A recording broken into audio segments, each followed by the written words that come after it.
LoveLore Library. Chapter 67. The bluish-purple fireball exploded with a bang and wrapped around Sargeras's hand. It quickly spread along the red flames on his body as if someone had poured a ladle of alcohol on a fire. Almost instantly, the flames covered his entire body, and a bluish-purple flame appeared on top of the red flames. The two flames seemed to be devouring each other. Whoosh! Everyone gasped at the scene. They hadn't expected a small fireball from Amy to wrap around Sargeras. They wondered how powerful the bluish-purple flame was. Sargeras glanced at the bluish-purple flames on his body, and said nonchalantly, "A flame of this level is simply..." However, he stopped abruptly in the middle of his sentence, and stared at his right hand. The red flames that had touched the bluish-purple flames had been completely consumed. Although the bluish-purple flames were also almost exhausted, there was still a scorching sensation coming from his right hand. And this was only the beginning.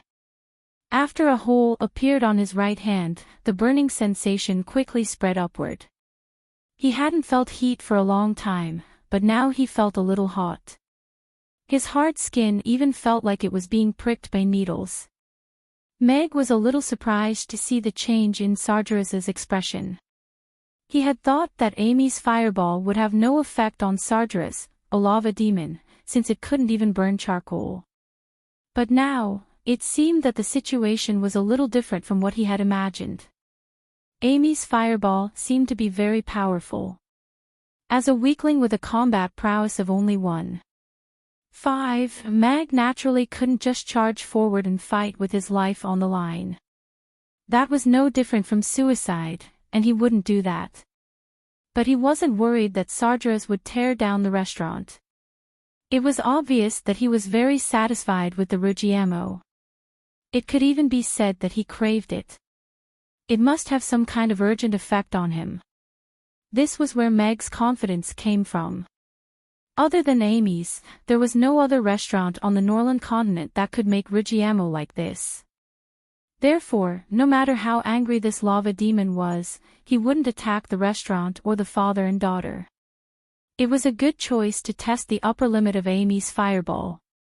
Since he was covered in fire, he shouldn't be easily burned. Is it not enough? Amy looked at Sargeras and frowned. Then she reached out her hand and muttered, "If one can't solve it, then two." Stop, stop, stop. Hiss. It's hot. Sargeras immediately jumped back as he waved his hand at Amy. The lava on his body quickly circulated, and his skin turned a fiery red color.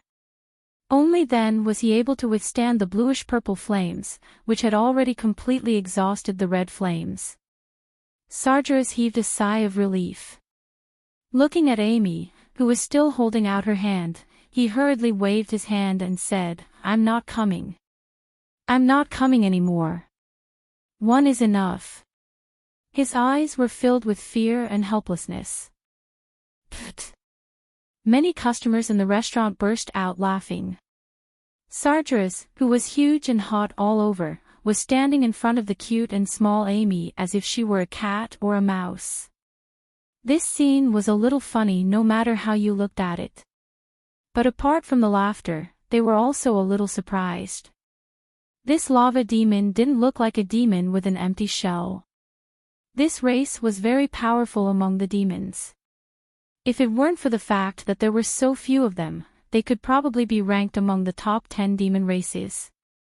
But such a powerful lava demon was scared by Amy's fireball. He was even a little afraid that she would use another one. This was the domain that he was best at and most powerful in. How could he admit defeat just like that? How scary was Amy's fire? The customers were already thinking about it in their minds. They looked at Meg in a different way.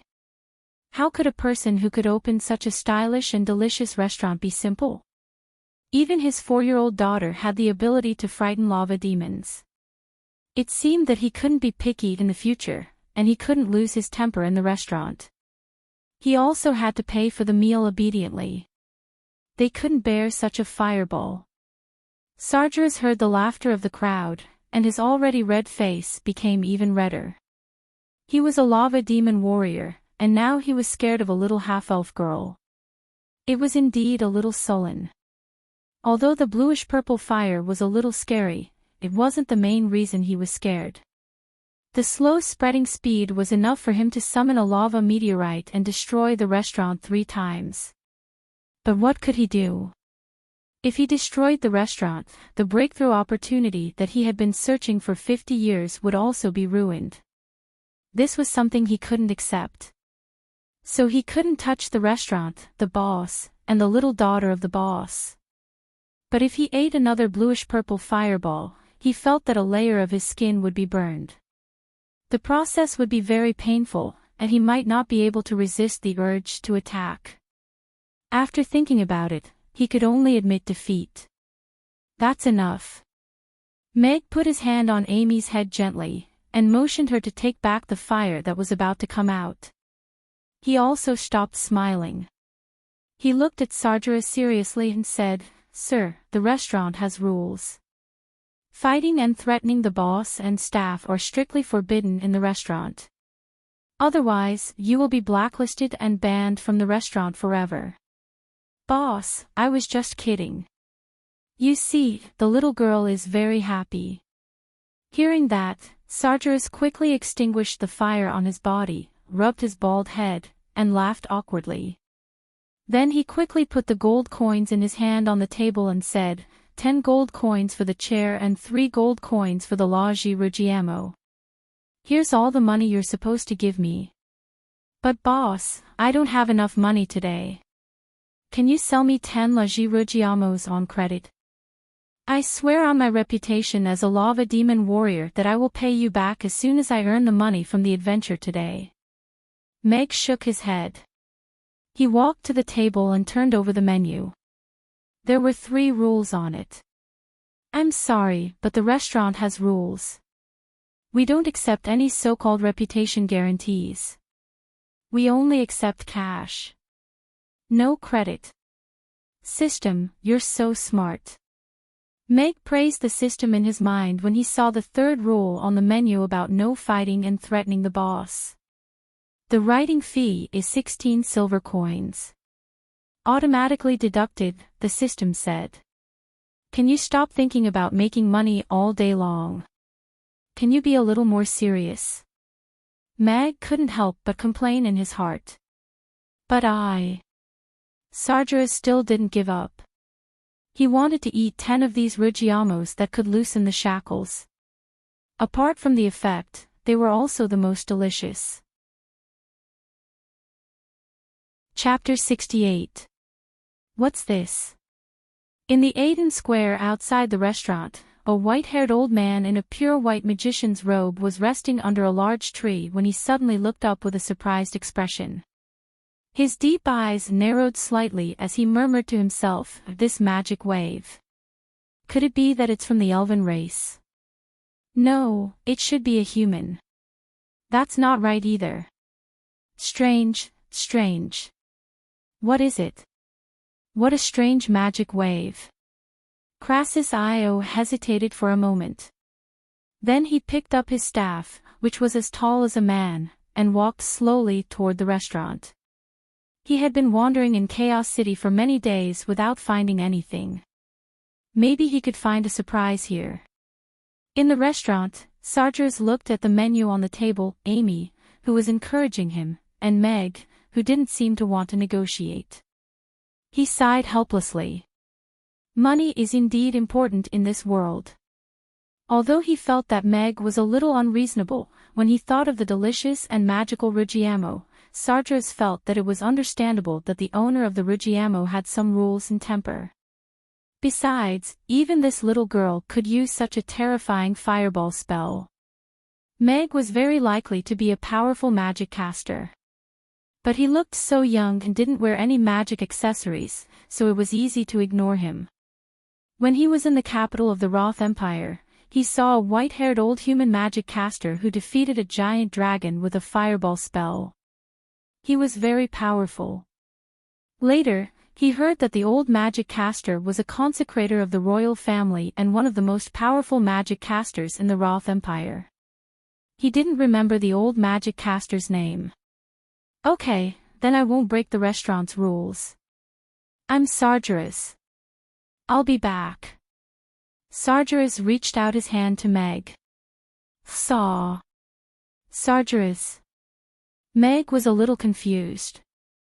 Although he wasn't a fan of games, he must have played World of Warcraft.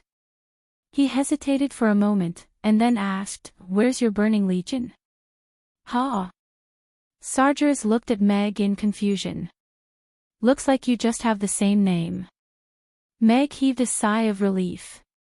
Looking at Sargeras's hand with lava flowing out of it, he shook his head awkwardly. It's nothing. I'm Meg. You're welcome to come again. But for the handshake, I still have work to do, so it's not suitable for me to bandage it. Okay, Mr. Mac. Goodbye. Sargeras was stunned for a moment. He looked down at his hand and realized that even though he was a human mage, he was still human after all. He generously withdrew his hand, and when he turned around, his body temperature returned to normal. At least he wouldn't melt the door handle when he reached out to open the door. Burning Legion. Sargeras nodded thoughtfully as he exited the restaurant, and strode toward the exit of the Aiden Square. Father, isn't Meg very powerful? Amy looked up at Meg and asked, as if she was asking for credit. Yes, Amy is super powerful. She's been a great help. Meg patted Amy's head with a smile. He felt that he was relying on Amy to put up a strong front. He didn't have any background or power, so he could only rely on this tiger's front for the time being. It wasn't a bad thing for the time being, but improving his strength was a rather urgent matter. Amy smiled happily, and her little face was full of satisfaction. Mr. Mac, I'd like to order 2 new dishes.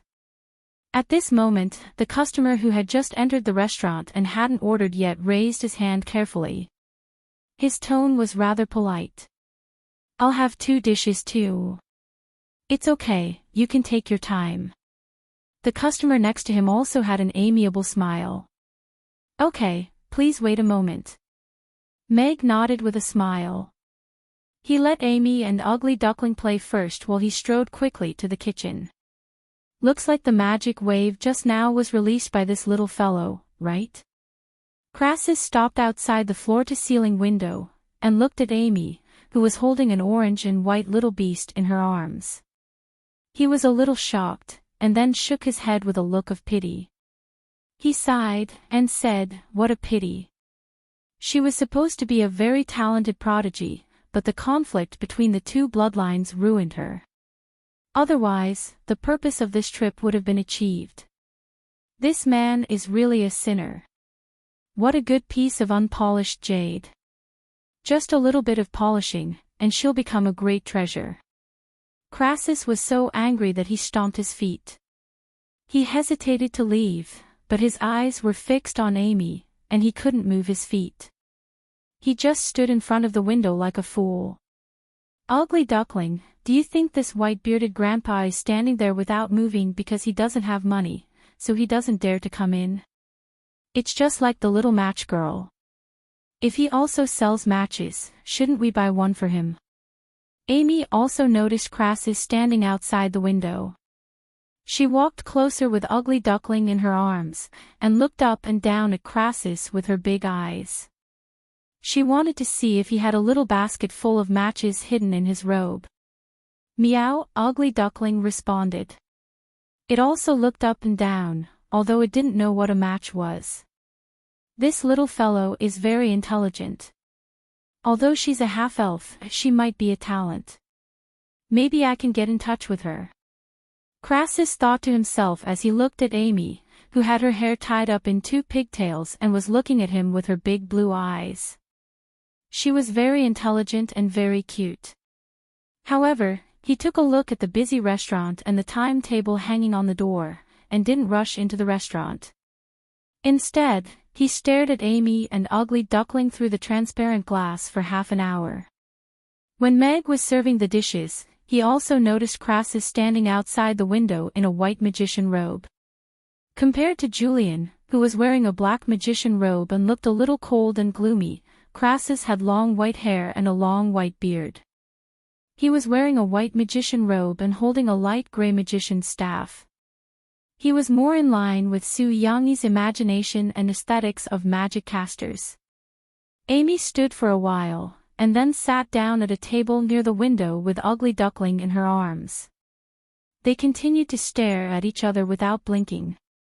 Their eyes didn't move at all except when they were collecting money.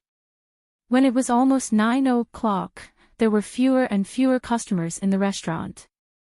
The 64 Ruggiamos were sold out at 8:30. Many customers who didn't get to try them begged Meg to make more next time. Meg felt a little helpless. Of course, he wanted to make more Ruggiamos and sell them for more money. It seemed that he had to work harder from tomorrow onward. When there were only 3 customers left in the restaurant, Crassus looked away from Amy, walked to the door, and pushed it open. "Welcome," Meg said with a smile. He was the first magician to come to the restaurant. Chapter 69. The Grandpa Who Sells Matches. Meg was taken aback. Looking at Amy's sympathetic eyes, he suddenly remembered the story of the little match girl that he had told her before. It seemed that she had mistaken Crassus, who had been waiting outside the window for a long time, as a poor man who had no money to eat. However, this magic caster didn't look like a poor man. Judging from his demeanor and temperament, he was either an expert or someone who had been in a high position for a long time. He didn't show the slightest bit of surprise at the various furnishings in the restaurant, which showed that these things weren't rare to him. The so-called vision and background could often be seen from the small details. Yes, look at how pitiful he is. He has been waiting outside the window for so long, and no one has bought a match from him. Why don't we buy one for him? Amy nodded at Meg, and then looked at Crassus with pity, and comforted him. "Grandpa, don't worry. Although you will starve to death even if we buy one match, you are still better off than that little girl who didn't even sell a match. You should be able to die without regrets." Crassus was a little taken aback by Amy's words. This little girl seemed to have misunderstood something. He shook his head with a smile, and said, "Little girl, I'm actually not selling. I know you must be cold and hungry, and want to eat roast goose, right?" Amy interrupted Crassus. She hugged Ugly Duckling and shrank back a little, and said with vigilance and difficulty, "But Ugly Duckling is still a baby. You can't eat it. You have to raise it." Meow. Ugly Duckling turned its head to look up at Amy with its eyes wide open. It realized that things weren't as simple as it seemed. Crassus was at a loss for words. He didn't seem to have said anything, and this little girl had put a strange identity on him. He had become a poor old man who wanted to eat roast goose even though he didn't have money to eat.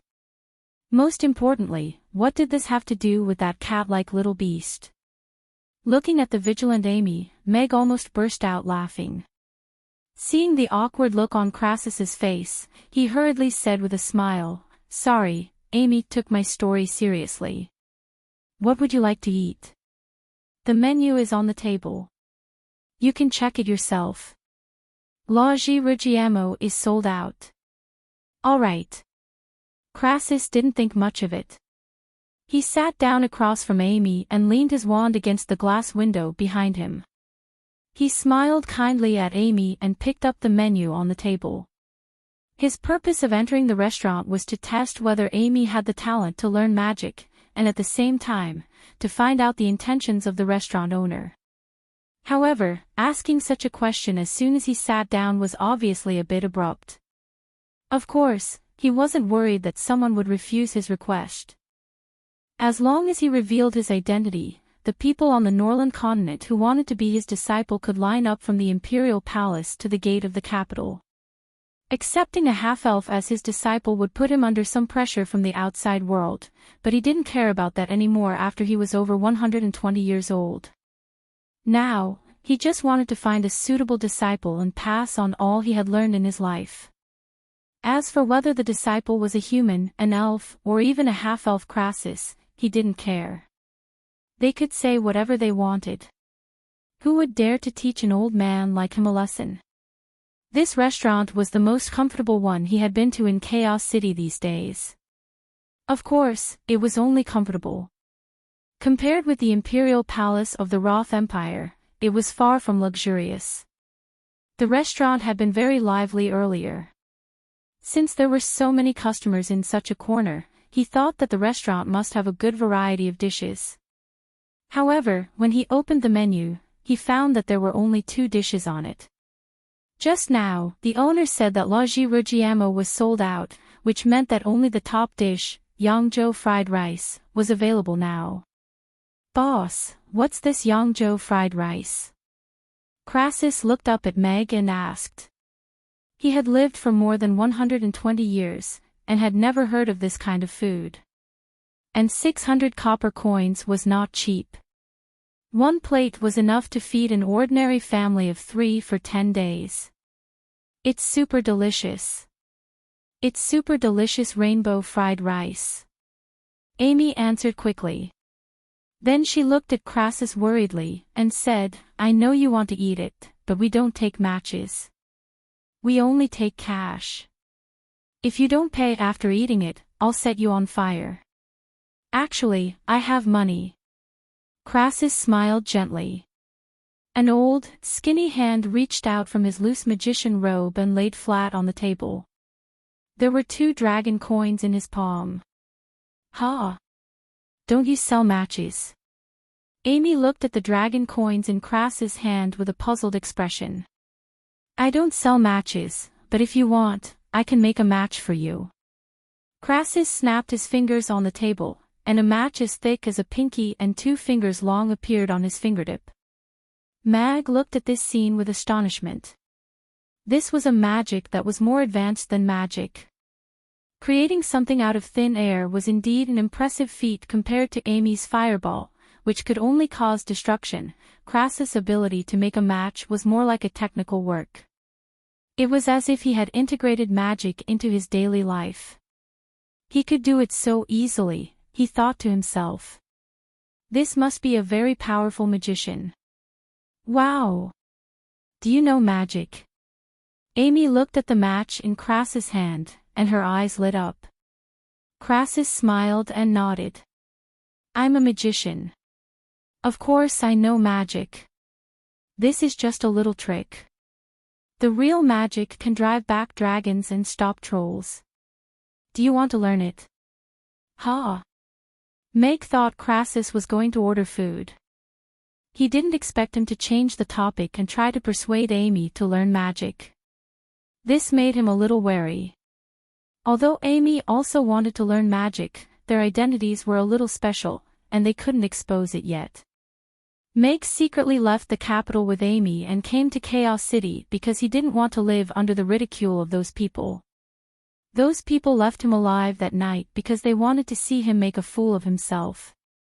But later, he faked a suicide scene, changed his appearance, and settled down here. For years had passed in the blink of an eye. Most people should have thought that they were dead, but the safety of the father and daughter was at stake, so they couldn't be too careful. Besides, Amy's magic talent was very likely inherited from her mother. If it was a talent unique to the elven royal family, then it was even more important to find a trustworthy magic caster to be her teacher. "No, I don't want to."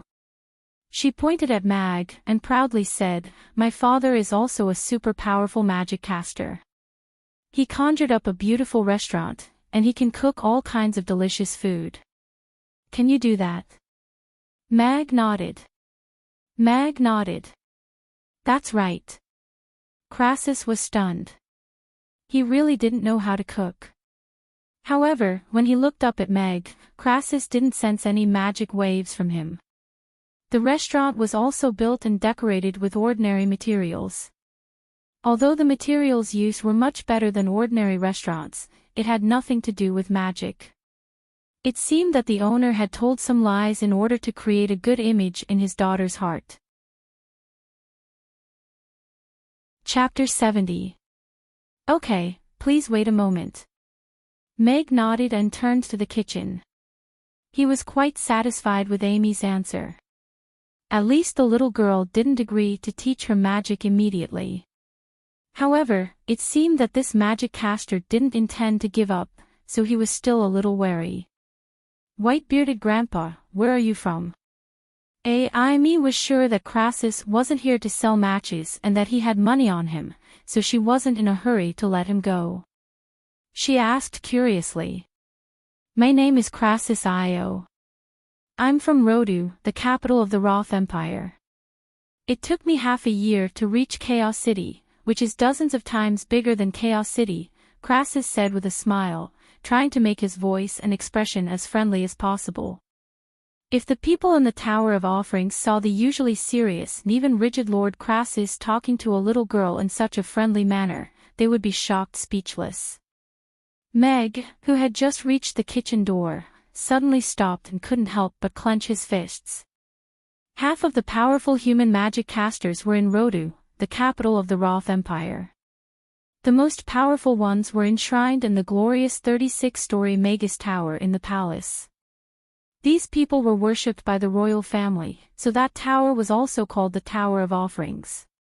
2 of the 3 magic casters who attacked him back then were from the Tower of Offerings, which meant that the incident was tacitly approved by the royal family, or at least, it was incited by some of the royal family.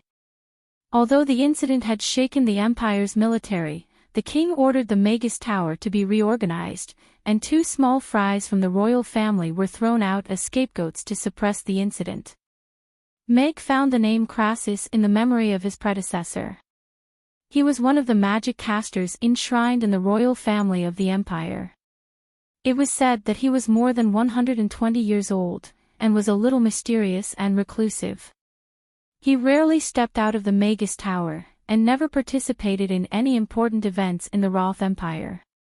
Even the king couldn't do anything about him. As a knight, Meg didn't care much about mages, and had never seen Crassus before. Until now, he still didn't know if the incident back then was the result of a discussion among all the mages in the Mage Tower, or if the 2 mages were instructed to do so. But no matter what, Meg had to keep Amy away from Crassus. The Tower of Worship was too complicated, and Crassus, as one of the most senior magicians, must have heard about the incident back then. His judgment could not be underestimated. Furthermore, he was trying to entice Amy into joining Rhodu, and that made him feel a little uneasy. He definitely wasn't going to allow Amy to leave his side, and he definitely wasn't going to let her go to that lifeless Magus Tower in Rhodu. Having made up his mind, Meg went straight into the kitchen and started preparing the ingredients to make Yongzhou fried rice. Has he been walking for half a year? Amy raised her head and thought for a while. Just when Crassus thought she was going to ask Crassus what fun things there were in Rhodu, Amy sighed. She looked at Crassus, and said earnestly, "White-bearded grandpa, you're already so old, but you've been walking for more than half a year. It's better for you to stay at home. If you fall on the road, other people will have to carry you back. That's so troublesome." Crassus almost choked on his own breath. If he took a horse-drawn carriage from Rhodu to Chaos City, it would take him about 20 days to get there every day. But his goal was to find a good seedling, so he took a lot of detours and visited many places along the way. He didn't expect Amy to be the best evidence that half of his leg was already in the ground. "Actually, I know more powerful magic." Crassus tried to calm himself down, and tried to attract Amy's attention with magic again. Amy looked down at Ugly Duckling and asked, "Ugly Duckling, do you want to see it?" Ugly Duckling glanced at Crassus, and shook its head. Amy also shrugged, and said, "I don't want to see it either." For the first time, Crassus felt that children weren't as gullible as he thought. Or rather, this half-elf girl was more difficult to deal with than he thought. She had a sharp tongue and a jumpy mind. She didn't follow the rules at all.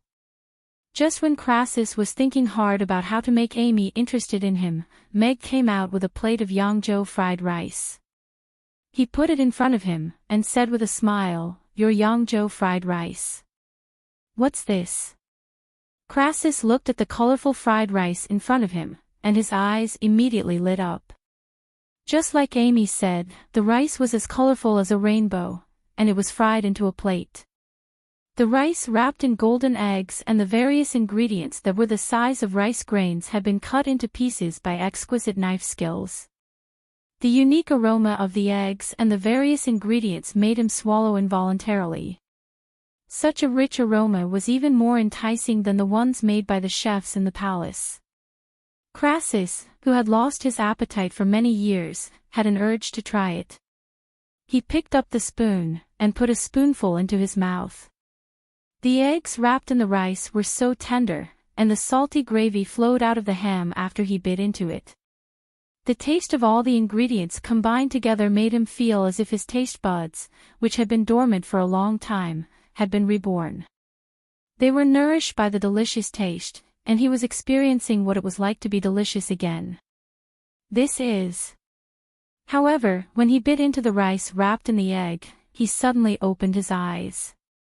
The rice was exceptionally sweet and refreshing, and had a comforting aroma that flowed down his throat and nourished every part of his body. It was this familiar smell that surprised and puzzled him. It was the smell of the spring of life. It was the holy spring of the elves. Years ago, when an interesting elf girl came to visit him, she brought him a small bottle of the spring of life. The smell left a deep impression on him, and it was the most important reason why he had been able to survive all these years. Even he had only tasted it 3 times in his life.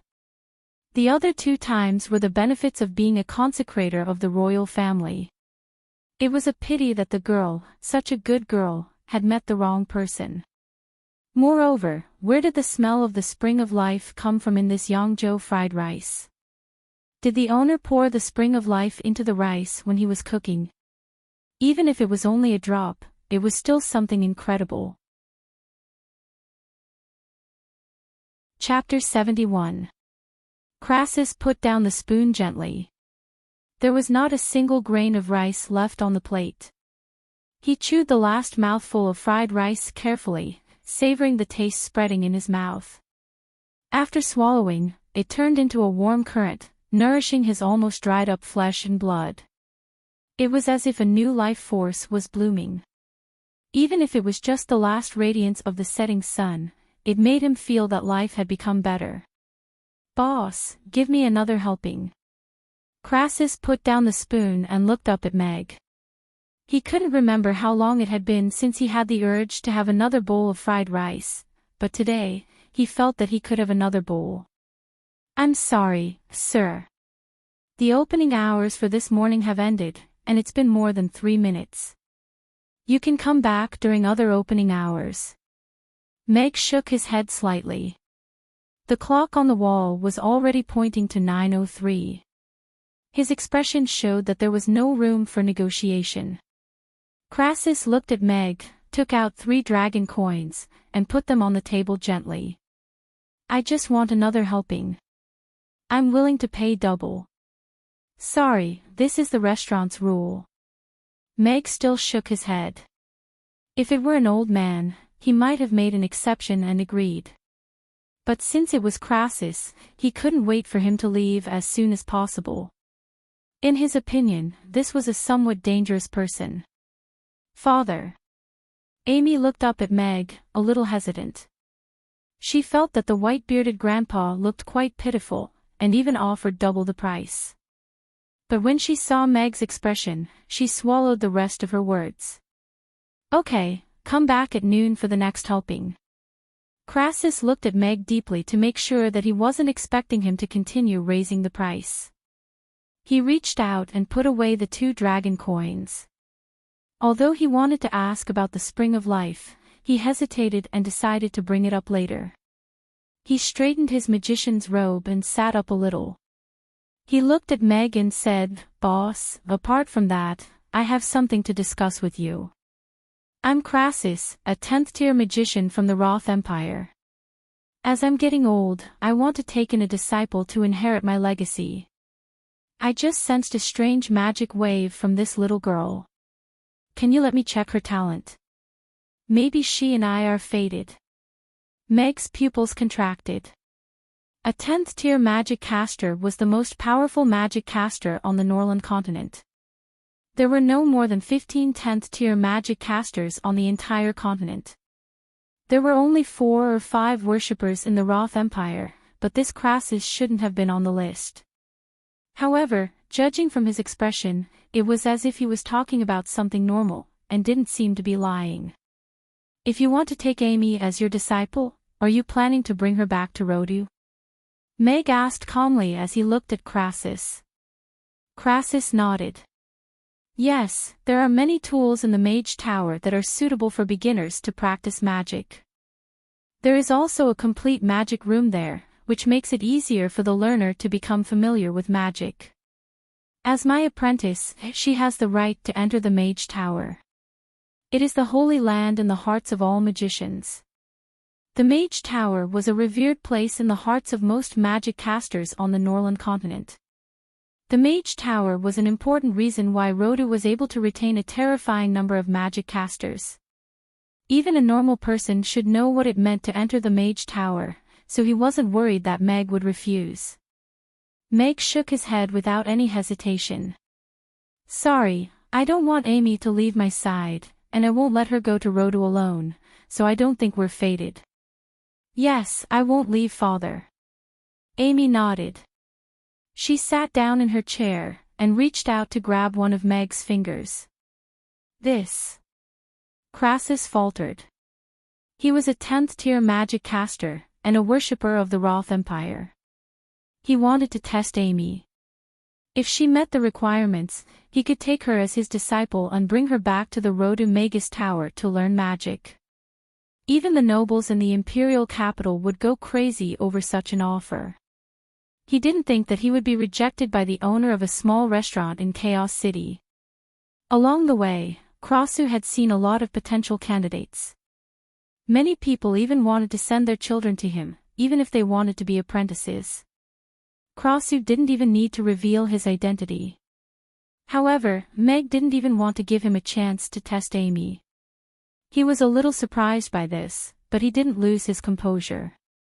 He smiled again, and said, "Boss, you're in Chaos City, so you might not know much about magic casters. The Magus Tower, you want Amy to leave me? That's enough. I don't want to know anything else." Meg cut off Crassus. He glanced at his watch, and said with a polite smile, "Sorry, sir. We still have to go out to buy some goat's milk for the little one. If you don't have anything else to say, please come back during the next opening hours." "That's right. Ugly Duckling is starving." Amy stroked Ugly Duckling's head and nodded. She took out 4 gold coins from her pocket and put them on the table. Then, she took away the dragon coin, and said to Crassus, "White-bearded grandpa, you're so thin. It's a waste to eat too much. Anyway, you won't grow any taller. Let's save it for the next meal. Here's your change." Crassus had mixed feelings. If others knew that he was rejected because he didn't care about a little kitten and goat's milk, no one would believe it. Although he hadn't accepted any disciples along the way, almost everyone respected him very much, and wanted to give him money to test Amy. But now, something like this had happened. Furthermore, the father and daughter were sending him off in unison. They didn't have any intention of negotiating at all. "All right, I'll come back next time." After being rejected for the first time, Crassus reluctantly put away the gold coins on the table, picked up his magic staff, and walked toward the door. "Be careful of the stairs, white-bearded grandpa. If you fall, you won't be able to get up," Amy said to Crassus, who was holding the door handle. Crassus' hand suddenly froze. He turned around abruptly to look at Amy, who had a worried look on her little face. He seemed to see the elf girl from all those years ago. At that time, he was holding onto the windowsill on the 32nd floor of the Magus Tower and coughing violently. His life was about to come to an end. Suddenly, a crisp and worried voice sounded from behind him. "Be careful of the windowsill, white-bearded grandpa. If you fall, you might smash someone to death." Chapter 72. The girl stared at him for a while, and then threw a small gourd at him helplessly. She said it was spring water from her home, and it would help to quench his thirst. Then, she continued to climb upstairs. The Magus Tower wasn't a place that anyone could enter, especially outsiders. It was a forbidden area. However, Crassus wanted to feel some care and warmth before he left this world, so he opened the gourd and took a sip. Only then did he realize that it was the milk of life, which was even more precious than the spring of life. There were only 3 drops, but it was those 3 drops of milk of life that had extended his life for more than 10 years. She really gave such a precious thing to an old man whom she didn't even know. She didn't even ask for his name, as if it was a gourd of spring water from her home. He later found out that she was the princess of the elves, the only heir to the throne. She did bring the milk of life from her home, and thought it was just right to quench his thirst. She gave it to him when she saw him coughing so badly. That was the first time she came to the Roth Empire. She came with an elven minister for a friendly visit. Somehow, she fooled the guards at the entrance of the Magus Tower and went all the way up to the 36th floor. On the top floor, she wrote, "The elven princess was here," before she went down the tower with satisfaction. Because of her special status, the king couldn't blame her. He even left the line of green words on the top of the Magus Tower for her as a proof of the peace and friendship between the 2 races. Okay. Crassus collected his thoughts and nodded at Amy with a smile. Maybe it was because she was half-elven, but this little girl's eyebrows did resemble her. He pushed open the door and walked out of the restaurant. He hadn't received greetings from the elves for a few years. All news about that incident had been blocked, and he had only heard about it. General Alex had died in the demon's ambush, and there had been no news about her in the past few years. Apart from a small group of people who stood at the top of the 2 races, no one would connect the 2 incidents.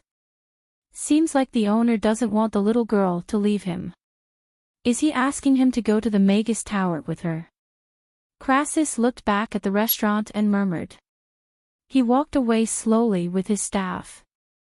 How did this guy come out of the coffin tower? Not far away, Julian was standing at the entrance of the magic potion shop in his black robe. He narrowed his eyes as he looked at the receding Crassus with a ball of dark green flames dancing in his hand.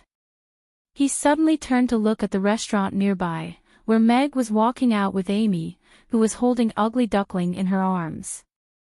His gaze fell on Amy, and his brows furrowed even deeper as he murmured to himself, "Could it be that that old bastard wants to take this little girl as his disciple?" Meg also noticed Julian's gaze from afar. Although he knew that Amy was a genius, the feeling of being stared at by others still made him feel inexplicably uncomfortable. Besides, Crassus looked more decent. The status of a royal consecrator was an honor, but it also represented a responsibility and restraint. His neighbor, who was wearing a black mage robe, gave him the feeling that he was a dark mage. Whether it was his appearance, his voice, or his slow movements, they all exuded a sinister aura.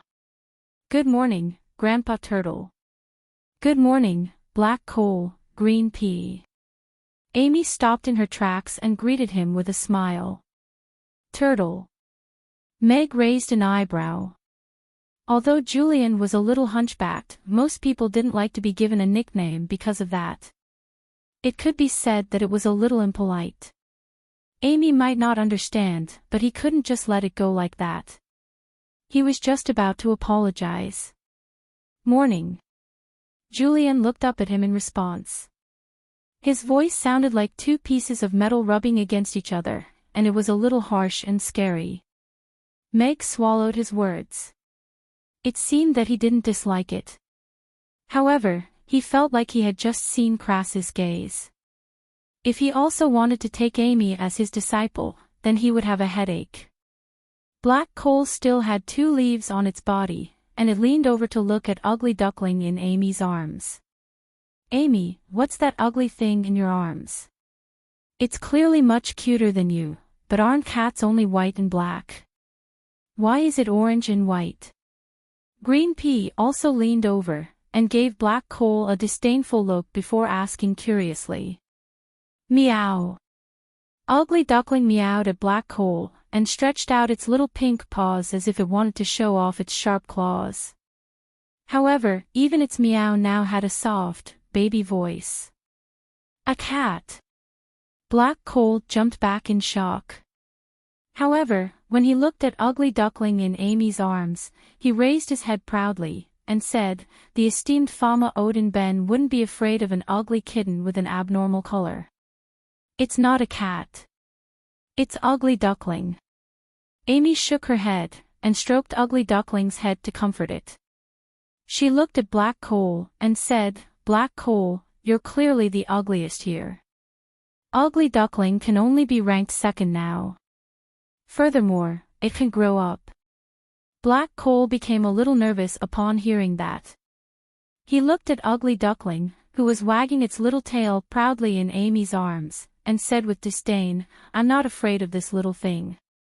With its short legs, do you think it can jump so high into the cage? Besides, it grew up in a restaurant. You're going to die of fat. Let's go, Amy. I still have to go back to the restaurant to prepare the ingredients. Meg smiled as he stroked Amy's head. The ingredients for the Laji meat mask had to be prepared in advance, and he felt a little uncomfortable being stared at by Julian. Goodbye. Amy waved her hand, and left with Meg. Maybe I can also check her out. If she's suitable for dark magic, it would be interesting to steal a disciple from that old guy Crassus.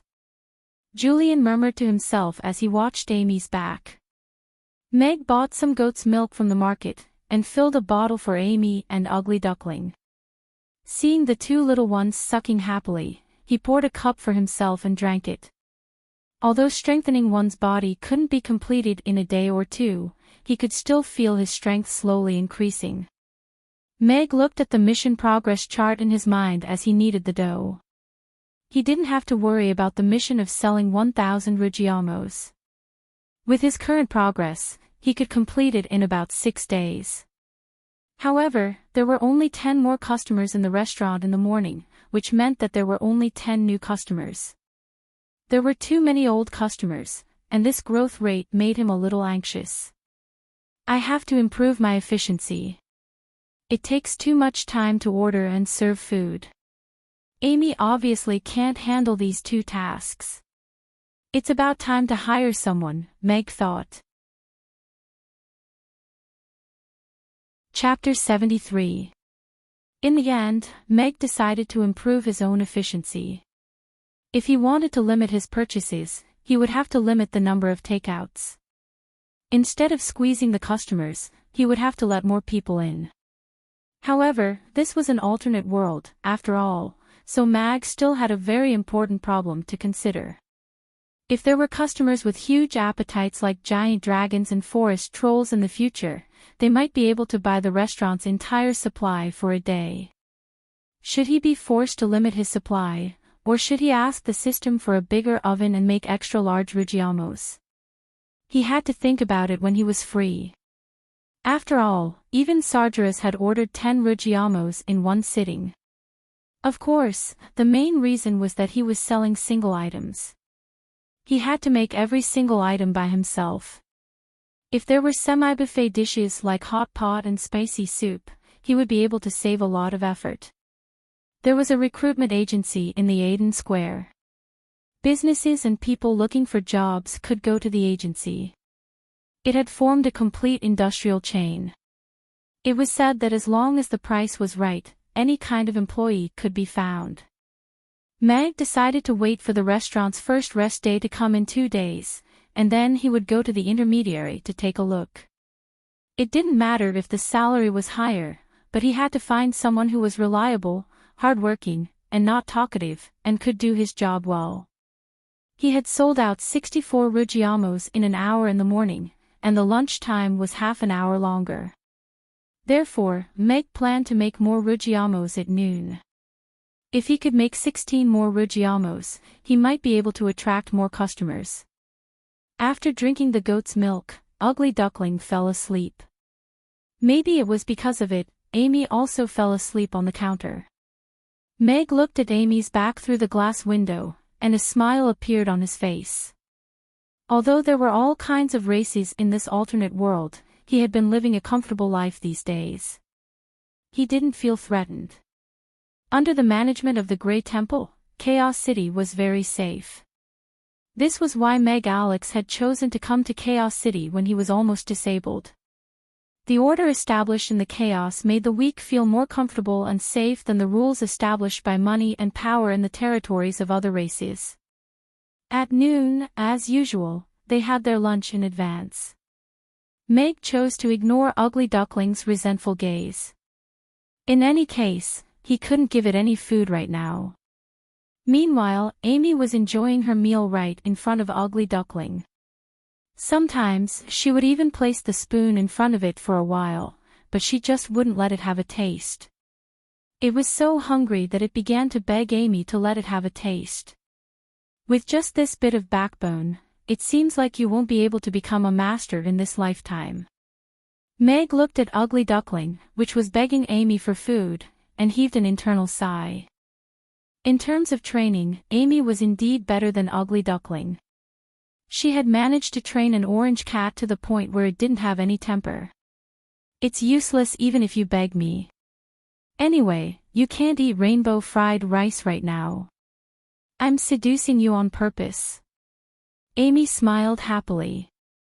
She scooped up another spoonful and waved it in front of Ugly Duckling. Ugly Duckling slowly turned its face away, as if doubting its life as a cat. After lunch, they cleared the plates. Meg poured a bottle of goat's milk for Ugly Duckling.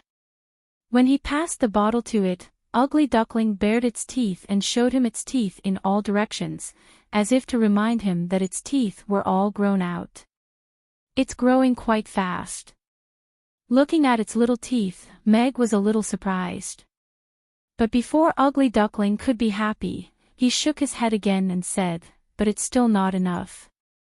It has to be at least a week before it can eat complimentary food, and drink milk for 2 more days." Ugly Duckling was instantly disheartened.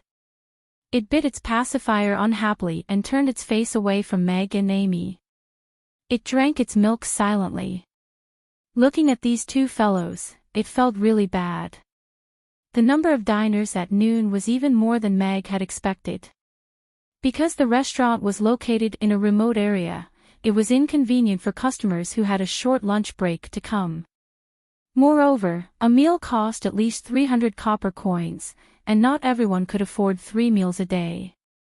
So, at noon, the restaurant finally welcomed a small wave of new customers.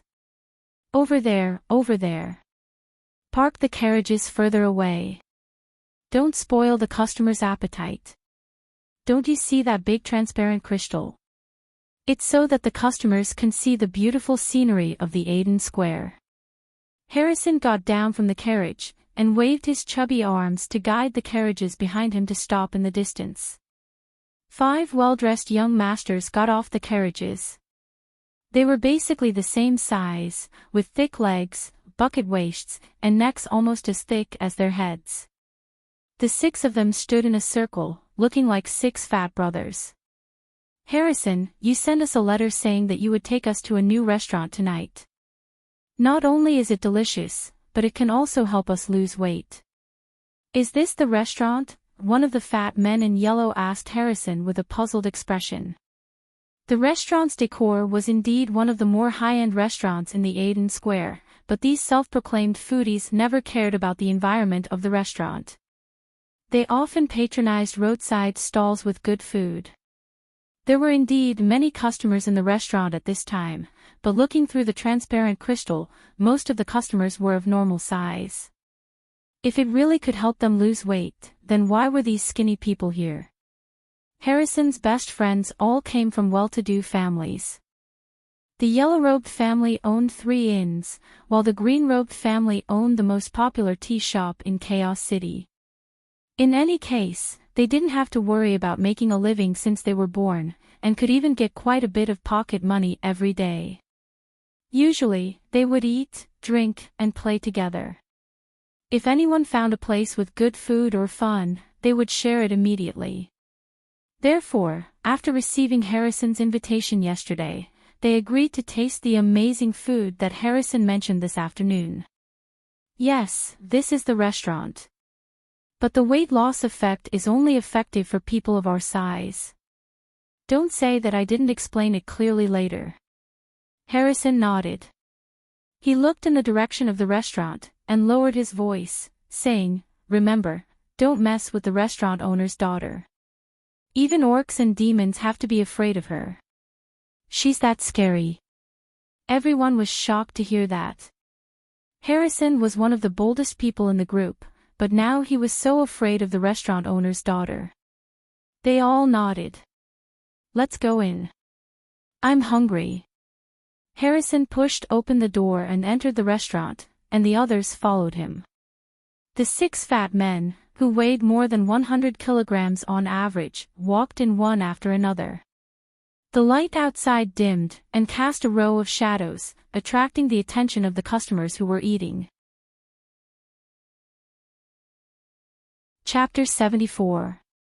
Ugly Duckling poked its head out of Amy's arms and stared at them with wide eyes. It was the first time it had seen so many fat men, and its eyes were full of curiosity.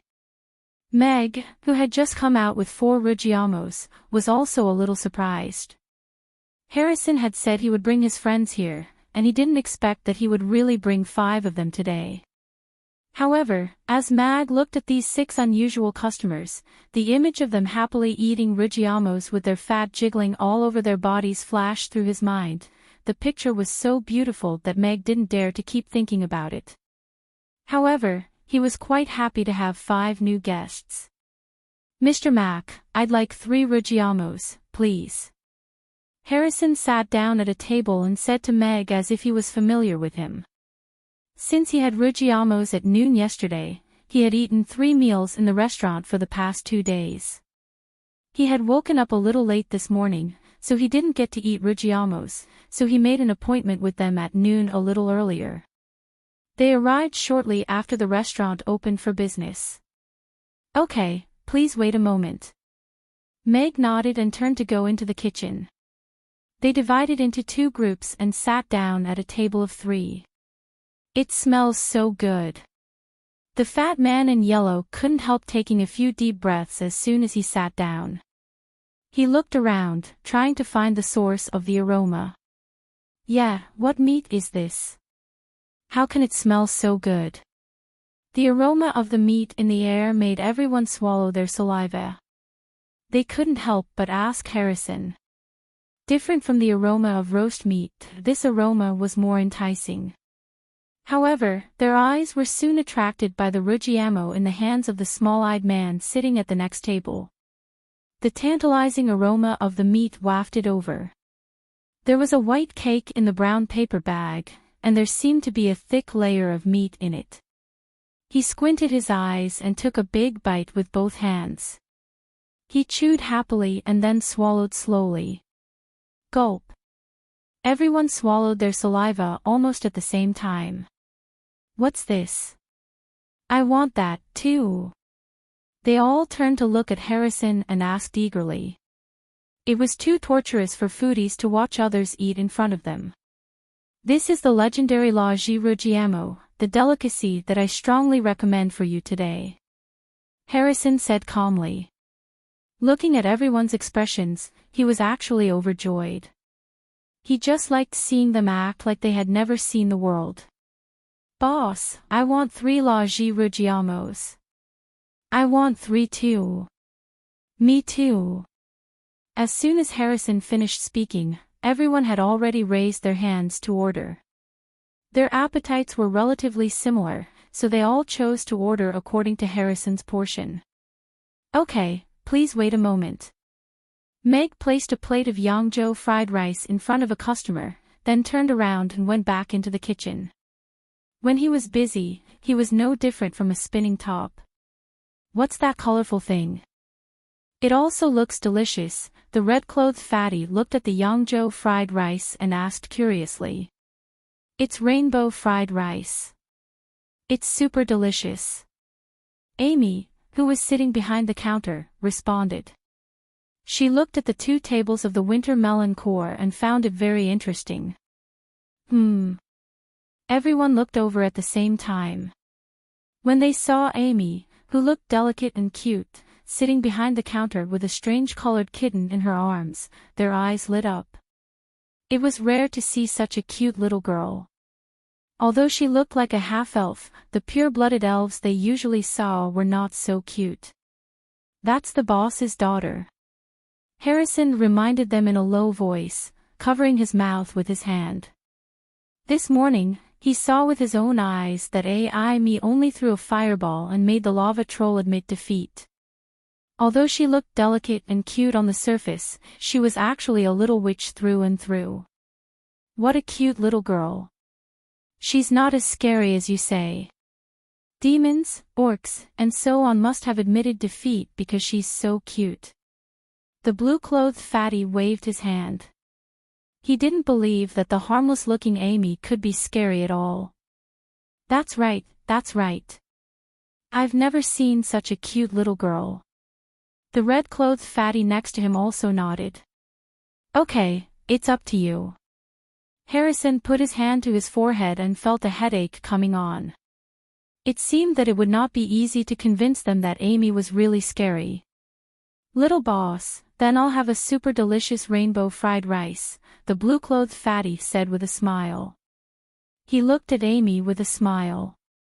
George Francois was the oldest among them.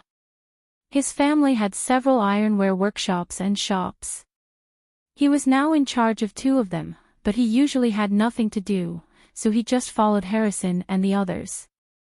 But unlike them, he already had a wife and 3 sons, the oldest of whom was already 5 years old. George had always wanted a cute little daughter, but he had 3 sons in a row. Now, his 4th son was already in his wife's womb. His wife said that if this one was a boy, he should marry a concubine. Anyway, she was not going to give birth anymore. Whoever wanted to give birth could do it. Of course, he didn't dare to marry a concubine. After all, his wife, who had always been gentle, was holding a pair of scissors behind her back when she said that. If it weren't for his sharp eyes, he probably wouldn't be able to think about anything in the future. Because of this resentment and expectation, he usually liked other girls. After seeing Amy, he was even more envious of Meg. He was so lucky to have such a cute daughter. Okay. Amy nodded, then turned to the kitchen and said, Father, Uncle Blue Fatty wants a rainbow fried rice.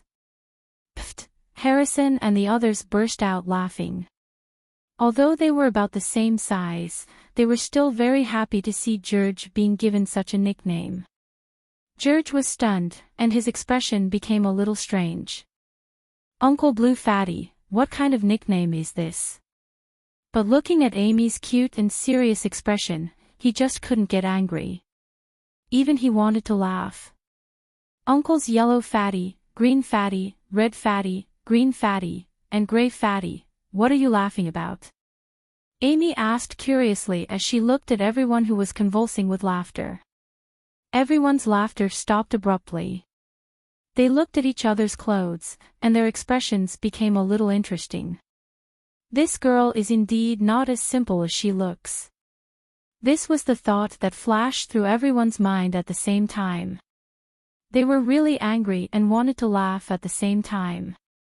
Ha ha ha, red fatty. Harrison was the first to lose it. He looked at the fat man in red opposite him and laughed. Gray fatty, don't talk. The fat man in red was speechless. He also wanted to laugh. I can't. Why do I still want to laugh even though I'm being mocked? If it were in the past, we would have flipped the table. The fat man in yellow was a little puzzled as he tried to hold back his laughter. Chapter 75. Meg made 2 ruggiamos for Harrison first. The ruggiamos were put into the pot in batches, so they couldn't be cooked all at once. The rest had to be cooked out slowly.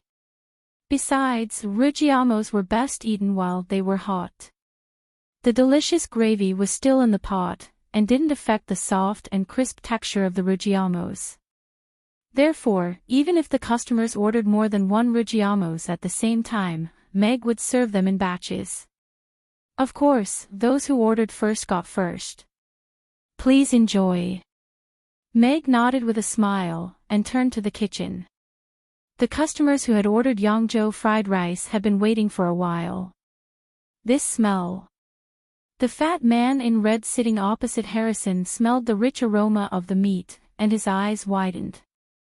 Looking at Harrison, who was holding a ruggiamo in each hand, he said expectantly, "Harrison, let me have a bite first." "I want one, too." The fat man in cyan leaned over and said. Looking at the meat in the ruggiamos, he was full of hunger. "No." Harrison shook his head without hesitation. If it were anything else, he would have shared it with everyone, but ruggiamos were out of the question. He had endured the whole morning without eating ruggiamos. Although the Yangzhou fried rice tasted good, it was far from the flying feeling brought by the ruggiamos.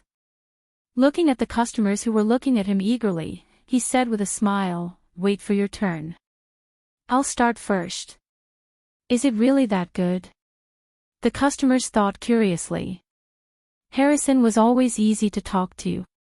Usually, when he went out for a meal, he would be happy to share his food with everyone if it was served first.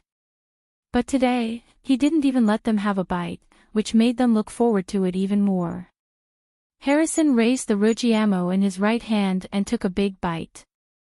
Feeling the delicious flavor melting on the tip of his tongue, he couldn't help but close his eyes with a pleasant smile on his face. This feeling made him feel so happy. Gulp. The customers' eyes were fixed on him. When they saw him swallow the ruggiamo with satisfaction, they couldn't help swallowing. Although they couldn't feel the delicious feeling, they knew it must be very delicious since Harrison, who was always picky, could smile so contentedly. After a mouthful of ruggiamo, Harrison felt as if he had been electrified. The fat all over his body began to tremble slightly under the influence of his blood. Fine beads of sweat appeared on his face, but he looked even more delighted. He took another big bite, and his body couldn't help but shake. Is this the effect of losing weight? Everyone who came with him looked surprised when they saw this scene.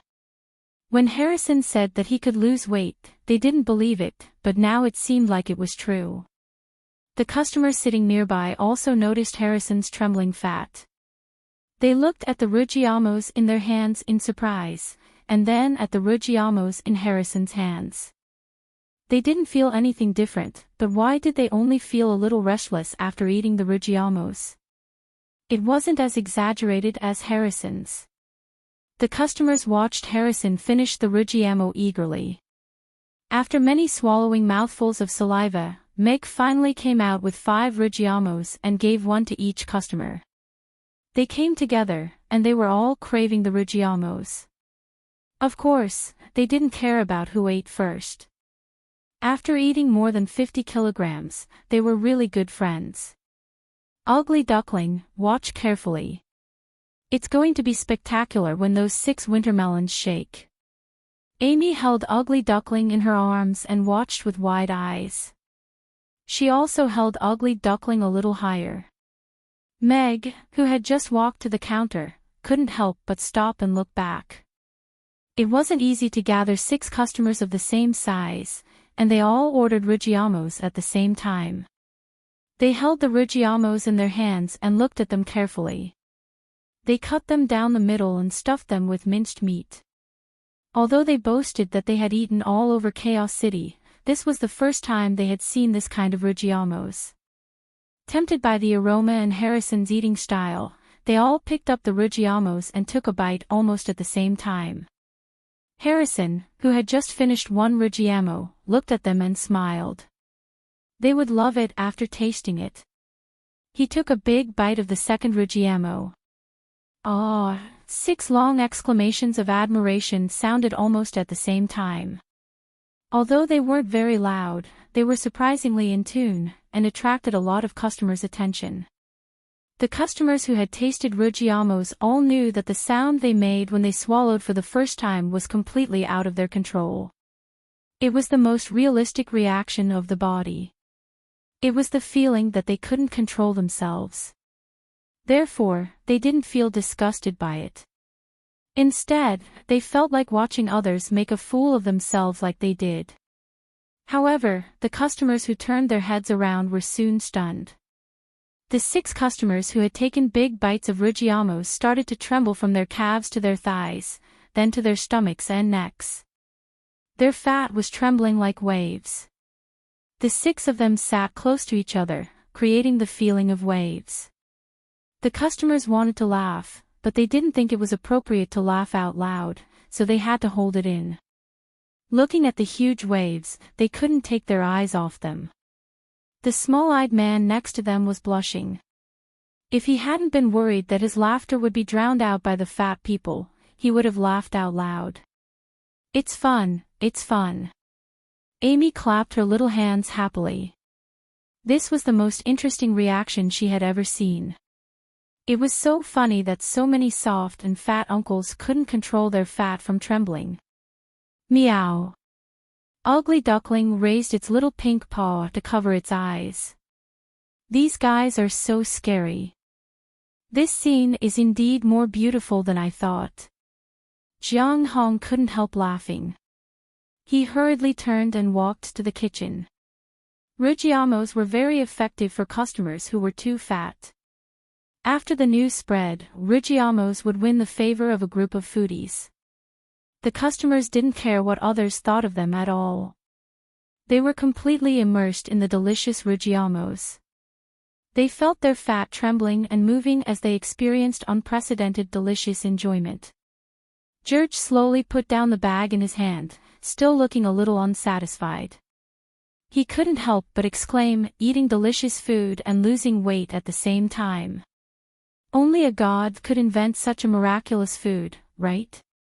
Mr. Mac is indeed a genius. Harrison nodded in agreement.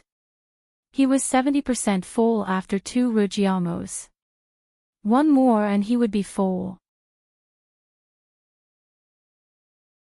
Chapter 76. Meg shook his head with a smile as he listened to the praises outside. Of course, he wasn't a genius. No genius would learn how to make ruggiamo for 100 days without sleep or rest. He just had the system, and he was more diligent, that's all. However, being able to let the customers eat happily and listen to their praise still made them feel pretty good. This feeling of being recognized was much better than being chased or insulted in the past. This ruggiamo is so good. Is there anything else in this restaurant other than the rainbow fried rice? While waiting for the second ruggiamo, George picked up the menu on the table and flipped it open expectantly. To his surprise, there were only 2 dishes on it. When he saw the price, he blurted out, "Yangzhou fried rice, 600 copper coins for a plate. Laji ruggiamo, 300 copper coins. Why is it so expensive? Bro, if we go somewhere else, we won't be able to eat such delicious and weight-loss ruggiamos even with 10 gold coins." "We've made a profit with only 3 gold coins," Harrison said with a smile. "Yeah, I'll order 2 more even if it's 30 gold coins, let alone 3 gold coins." The fat man in red nodded and put down the empty bag reluctantly. "Bro, aren't you always free to spend money? Why do you think the ruggiamo is expensive today?" the fat man in cyan asked curiously. The others also looked at George with puzzlement. The Ruggiamo was so delicious, and it was on a diet. 300 copper coins for one Ruggiamo was a great deal. George was in charge of 2 blacksmith shops, and his daily net income was at least 200 gold coins. Usually, people would rush to pay for the Ruggiamo. It's not that I don't think the Ruggiamo is worth the price. George hurriedly waved his hand and explained awkwardly, it's because my wife is pregnant. She's been paranoid that I've been seeing other women. She only gives me 3 gold coins a day as pocket money. This Ruggiamo costs 3 gold coins, so I can only eat 1. That's why I'm worried. See? Karma will come to you if you keep showing off your wife, the fat man in cyan said with a gloating smile. But I'm more curious. Do you really have other women? Harrison asked with a teasing tone. Do you even need to ask? Sister-in-law already has him completely under her control.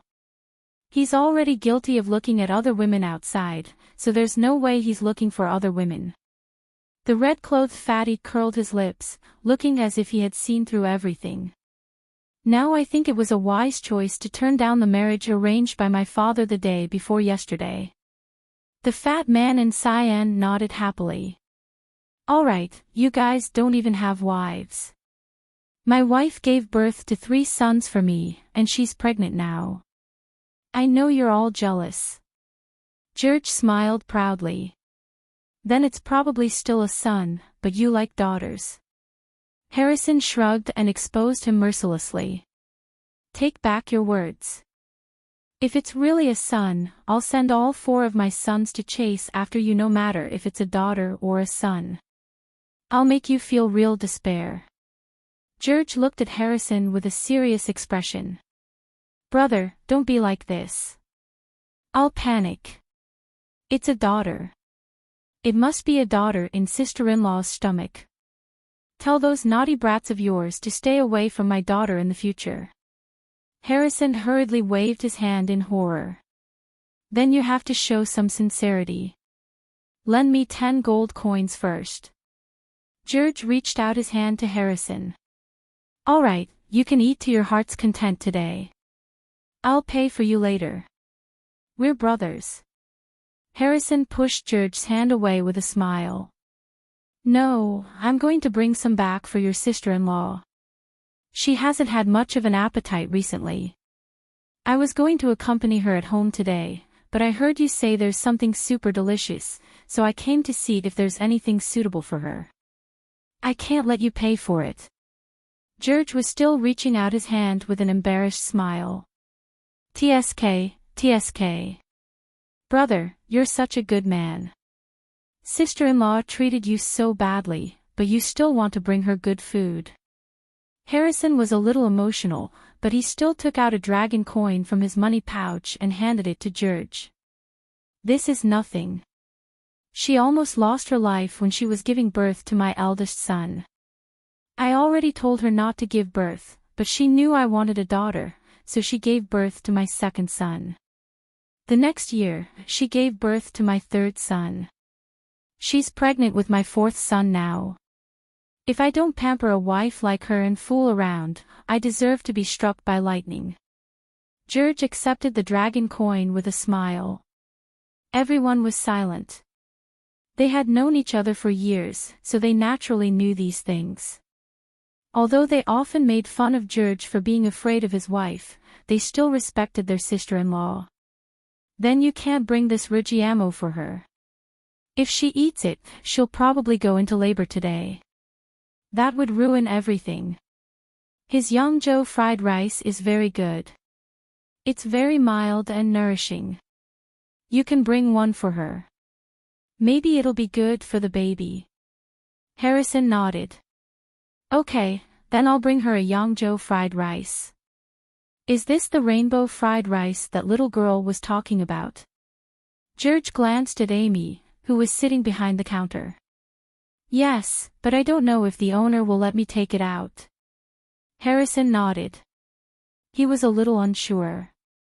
He could take the Ruggiamo away with him, but it would be a little strange to take the fried rice away with him. "Boss, can I take a Yangzhou fried rice away with me?" George asked Meg, who came out with the Ruggiamo. "Take it out." Meg put the Ruggiamo on the table and was a little surprised.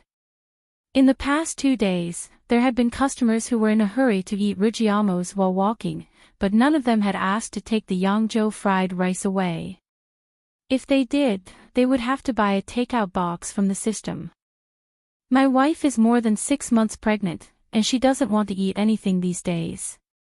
Harrison said the owner's Yangzhou fried rice is very good, so I want to take one back. Maybe she'll eat some." George nodded sincerely, but he was a little nervous. Some restaurants didn't allow customers to take out food. Meg looked at George. He didn't expect him to be a good husband. He always thought that people who loved their wives deserved respect. He asked in his mind, "System, can pregnant women eat Yangzhou fried rice?" The Yangzhou fried rice provided by the system is non-toxic and harmless. It's suitable for the old, the young, the sick, the disabled, and the young.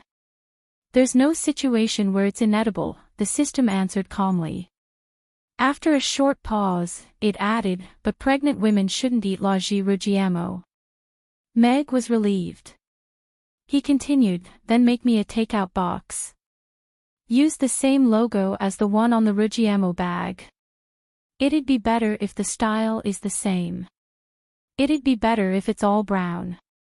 Anyway, it'd be better if it's the kind that people can remember at first sight." Chapter 77.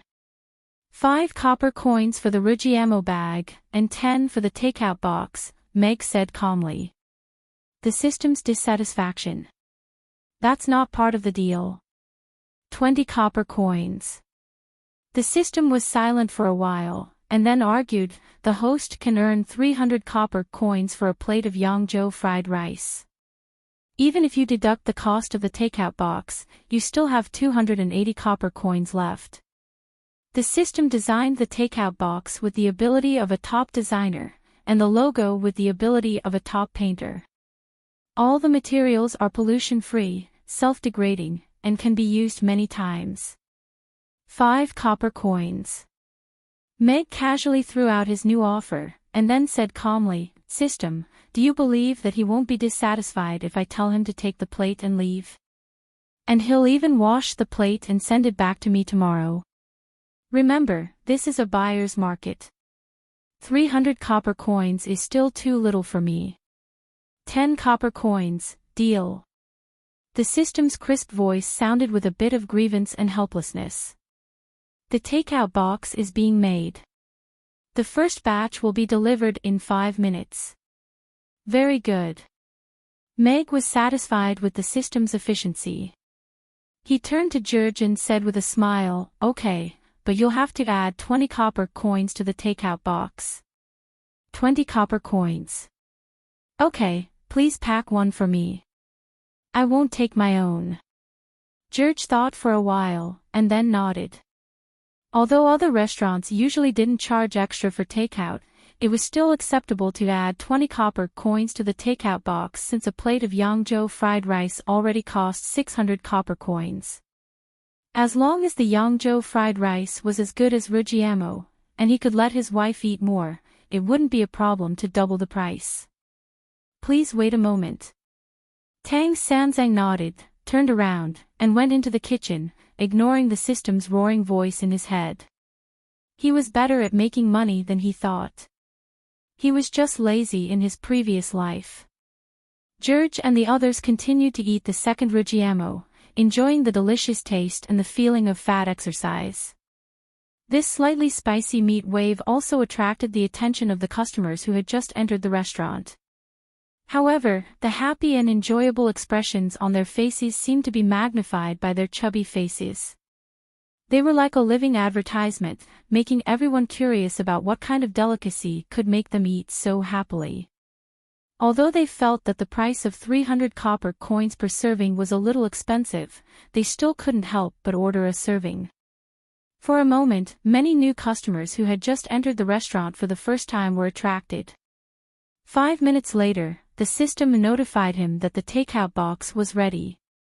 Meg, who was cooking the Yangzhou fried rice, looked back and saw a bigger iron box beside the Rigiamo bag. A stack of brown wooden boxes were neatly stacked inside. Meg turned off the stove and walked over to pick up one of the boxes. The box was as thick as a cardboard shell, but very hard.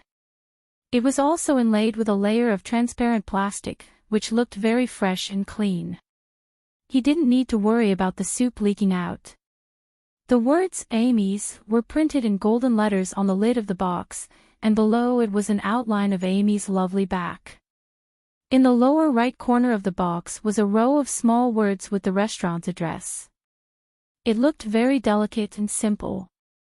If it weren't for the fact that the box was a bit too thin, it could have been used as a regular bowl.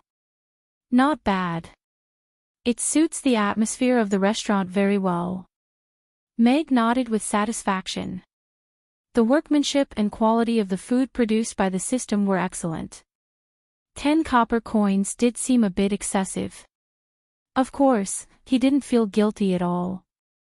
The system had agreed so quickly, so obviously there was still money to be made. Besides, there was no word Yangzhou fried rice on the box, so if he needed anything to take out in the future, he could just put it in the box. Meg put the fried rice in the pot into a box. The colorful fried rice still looked as beautiful as it was in the box. 1 Rigiamo and 1 Yangzhou fried rice, Meg said as he placed a Rigiamo and a Yangzhou fried rice in front of George. Here's 1 Rigiamo and 1 Yangzhou fried rice. Okay, thank you. George's eyes lit up as he looked at the delicate wooden box in front of him. Normally, a restaurant would give customers something like a crudely made earthen jar, but this wooden box looked as if it had been carefully made by a craftsman. If he didn't know better, he would have thought it was a gift box. Such an exquisite box was only sold for 20 copper coins. The boss must have paid for it himself, right? George had thought it was a little expensive, but now he felt he had gotten a great deal.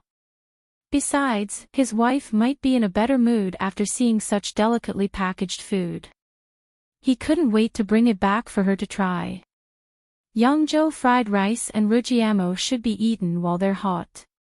Besides, Laji Rigiamo is not suitable for pregnant women. Meg reminded George, who was holding the Rigiamo in one hand and preparing to pick up the Yangzhou fried rice cautiously. Okay, Mag. I'll pay for this Yangzhou fried rice and Rigiamo first. They'll pay for the other 2 Rigiamos later. George nodded. He took out the dragon coin and was about to hand it to Mag when Mag stopped him. Mr. Mac, it's all on me, Harrison said.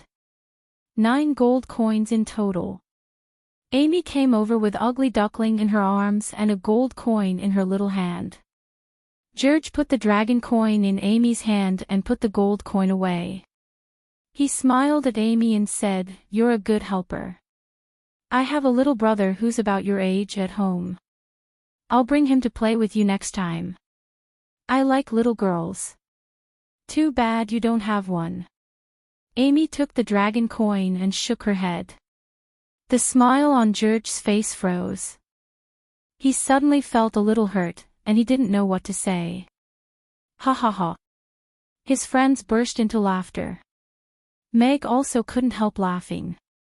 Amy did like to play with little girls, but her answer was a little too straightforward. Maybe I will this time.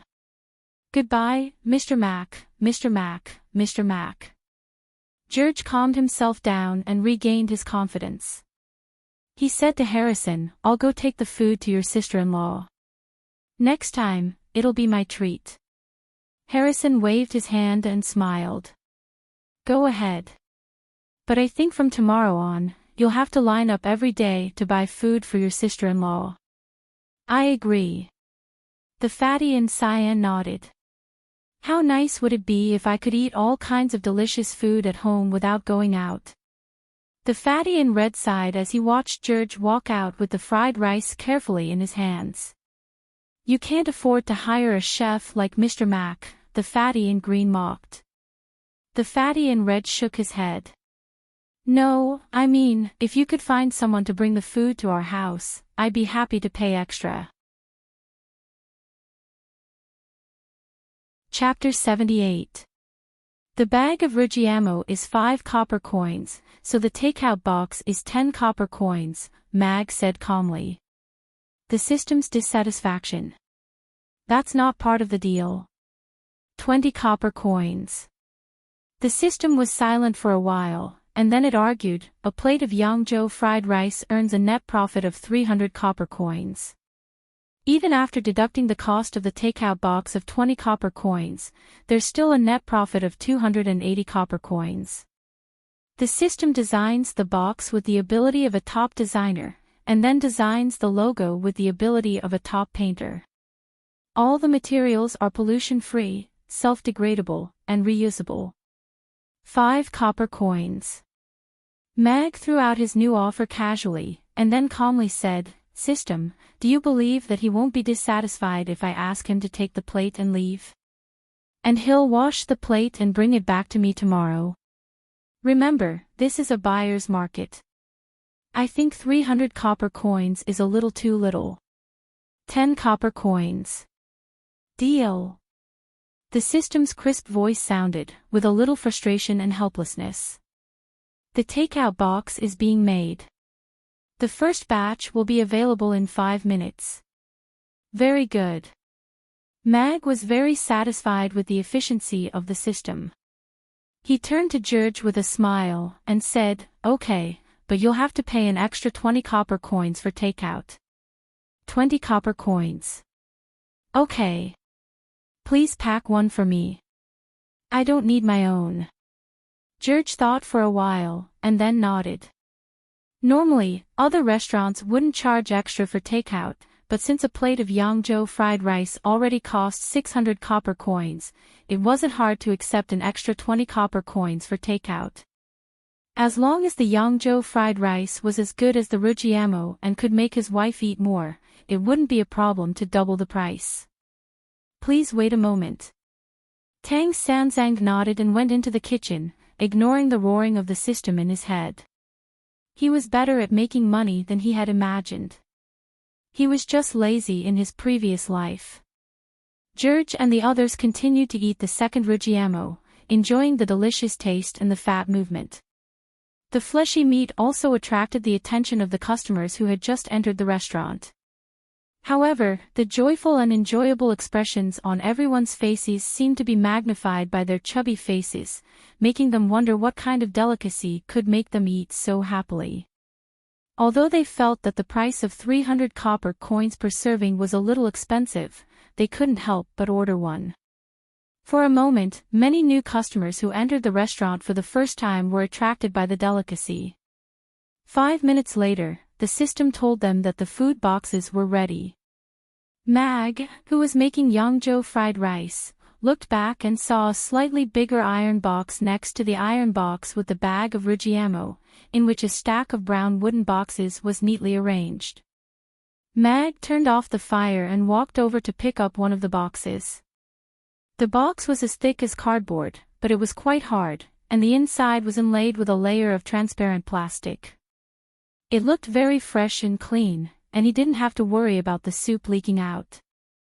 The words Mamie Restaurant were printed on the lid of the box in golden letters, and Amy's lovely back was sketched at the bottom. There was a row of small words in the lower right corner with the restaurant's address written on it. It looked very delicate and simple. If the box hadn't been so thin, it could have been used as a rice bowl.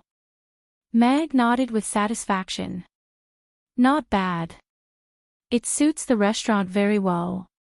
The craftsmanship and quality of the system's products were excellent. 10 copper coins was indeed a little too much. Of course, he didn't feel guilty at all. The system had agreed so readily, so obviously, there was money to be made. Besides, the words Young Joe Fried Rice weren't printed on the box, so he could put anything he needed to take out in this box in the future. Meg put the fried rice in the pan into the box. The colorful fried rice didn't look any less beautiful in the box. A Ruggiamo and a Young Joe fried rice. Please hold them facing up. Meg placed a Ruggiamo and a plate of Young Joe fried rice in front of George. George shook his head. That's right. Okay. Thank you. George's eyes lit up as he looked at the delicate wooden box in front of him. Normally, a big bag in a restaurant would be a roughly made earthen jar or something, but this wooden box seemed to have been specially made by a craftsman. If he didn't know better, he would think it was a gift box. For such a beautiful box to be sold for only 20 copper coins, the owner must have paid for it himself, right? George had thought it was a little expensive, but now he felt he had gotten a great bargain. Besides, his wife might be in a better mood when she saw such delicately packaged food. He couldn't wait to take it home for her to try. Young Joe fried rice and Ruggiamo are better when they're hot. Besides, Ruggiamo is not suitable for pregnant women. Meg reminded George, who was holding the Ruggiamo in one hand and was about to pick up the Young Joe fried rice cautiously. Okay, Meg. I'll pay for this plate of Young Joe fried rice and Ruggiamo first. They'll pay for the other 2 Ruggiamos later. George nodded and handed the dragon coin to Mag. Boss Mag, put it all on me, Harrison said from the side. 9 gold coins. Amy came over with Ugly Duckling in her arms, a gold coin in her little hand. George put the dragon coin into Amy's hand, then put away the gold coin, and said with a smile, "You're such a good helper. I have a little brother who's about the same age as you at home. I'll bring him over to play with you next time." Amy took the dragon coin and shook her head. "I like little girls. It's a pity you don't have any." George's smile froze on his face. He suddenly felt a little hurt, and didn't know what to say. Ha ha ha. His buddies at the side burst into laughter. Meg couldn't help but chuckle. It was true that Amy liked to play with little girls and big sisters, but her answer was a little too straightforward. Maybe she will this time. Bye, Mag, little boss. George collected himself and regained his confidence. "I'm going to bring food to your sister-in-law. It's my treat next time," he said to Harrison and the others. "Go ahead. But I think from tomorrow on, you'll have to line up to buy food for your sister-in-law every day," Harrison said with a smile, waving his hand. The fatty in cyan nodded. "I agree. How nice it would be if we could eat all kinds of delicious food at home without going out," the fatty in red sighed as he watched George carefully walk out with the fried rice. "Your family can't afford a chef like Mag," the fatty in green teased. The fatty in red shook his head. "No. I mean, if boss can find someone to bring food to our house, I'll be happy to pay a little more." After all, Meg Alex was a magical man who could slay dragons. As long as he had a sword in his hand, he was not afraid of anyone. In the process of earning strength points, it would be good if he could obtain more defensive and life-saving items from the system. That way, he would feel safer. The system can provide 500 mainstream music boxes. The prices range from 50 copper coins to 500 gold coins. The host can choose to purchase them. The system's voice once again sounded like an experienced businessman. Meg looked at the hundreds of pictures that appeared in his mind. The music box that cost 500 gold coins was made of pure gold. There was a little golden figure standing in the gold box, full of the aura of a nouveau riche. This was definitely not the type that Amy would like. Looking down, his eyes stopped at a music box with a price tag of 50 gold coins. It was a brown wooden box with a hemispherical glass ball on the outside. In the middle of it was a blonde elf girl in a purple dress. There was a violin around her neck. The workmanship was extremely exquisite. There was a layer of fine white snowflakes on the ground. It looked like it could simulate the scene of snowflakes fluttering in the air. There were also 50 songs on loop. The price was quite reasonable. System, I want that 50 gold coin violin girl music box. Hurry up and order it, Meg said directly. Host, are you sure you want to pay? The system seemed to be a little suspicious. After all, Meg had just haggled with it over the 10 copper coins for the takeout box. Now, he wanted a music box that cost 50 gold coins without batting an eyelid. Nonsense. If the purpose of earning money is not to spend it on Amy, then it's meaningless. Meg saw through the system's thoughts and urged, 5 minutes. If it's not ready, I'll apply for a refund. Music box order in progress. Ready in 5 minutes. Payment has been deducted, the system replied, and then fell silent. The conversation with the system and the purchase were all in his mind. With Meg's swift and decisive personality, he bought it in less than a minute. So, in Amy's eyes, he seemed to be thinking. She felt that her request was a little too much, so she shook her head and said softly, Father, Amy doesn't want a singing villain. As long as it's something from Father, Amy will like it very much. Meg looked at the sensible Amy. Sometimes, he wanted her to be a little more willful. She was so sensible that it made his heart ache. He smiled and shook his head, saying, No, Father wants to make a singing villain for you. It's going to be a very beautiful one. But it'll take a while. There's a little delay in the magic. Really? Amy's eyes lit up. She was looking forward to it. A singing villain. It must be very fun. She had a lot of faith in her father's words. He said that he would make a beautiful house for her, and then there was the beautiful restaurant. He said that he would make a beautiful dress for her, and now the dress she changed into every morning was very beautiful. Father had done everything he said. Meg nodded, and then said seriously, Well, while we're waiting, I have one last question. If other children say that they like Amy, how will you respond? This was probably a question that every father who had a precious daughter would want to ask. If the cabbage that he had carefully planted was eaten by a pig, of course he wouldn't be happy. Although Amy was only 4 years old and was still young, this kind of thing naturally had to be taught from a young age. Before she reached adulthood, before she had a complete worldview and was able to distinguish right from wrong, he would extinguish the flames that tried to get close to him. This was also an important reason why he wanted to recover his strength. With a father who could slay dragons, when those people wanted to make him their father-in-law, they would first consider whether they could handle the heavy sword in his hand. Chapter 80. Meg nodded in satisfaction at Amy's answer. This was the most reassuring answer he had heard at this age. For a little girl who had no concept of love, he was quite happy to have her rely on him. As for when she grew up, if any Tom, Dick, or Harry tried to get close to Amy, he would have to break their legs. There was nothing to be reasoned with. This was the responsibility of a father, and for now, he did not want to consider what kind of man to entrust her to.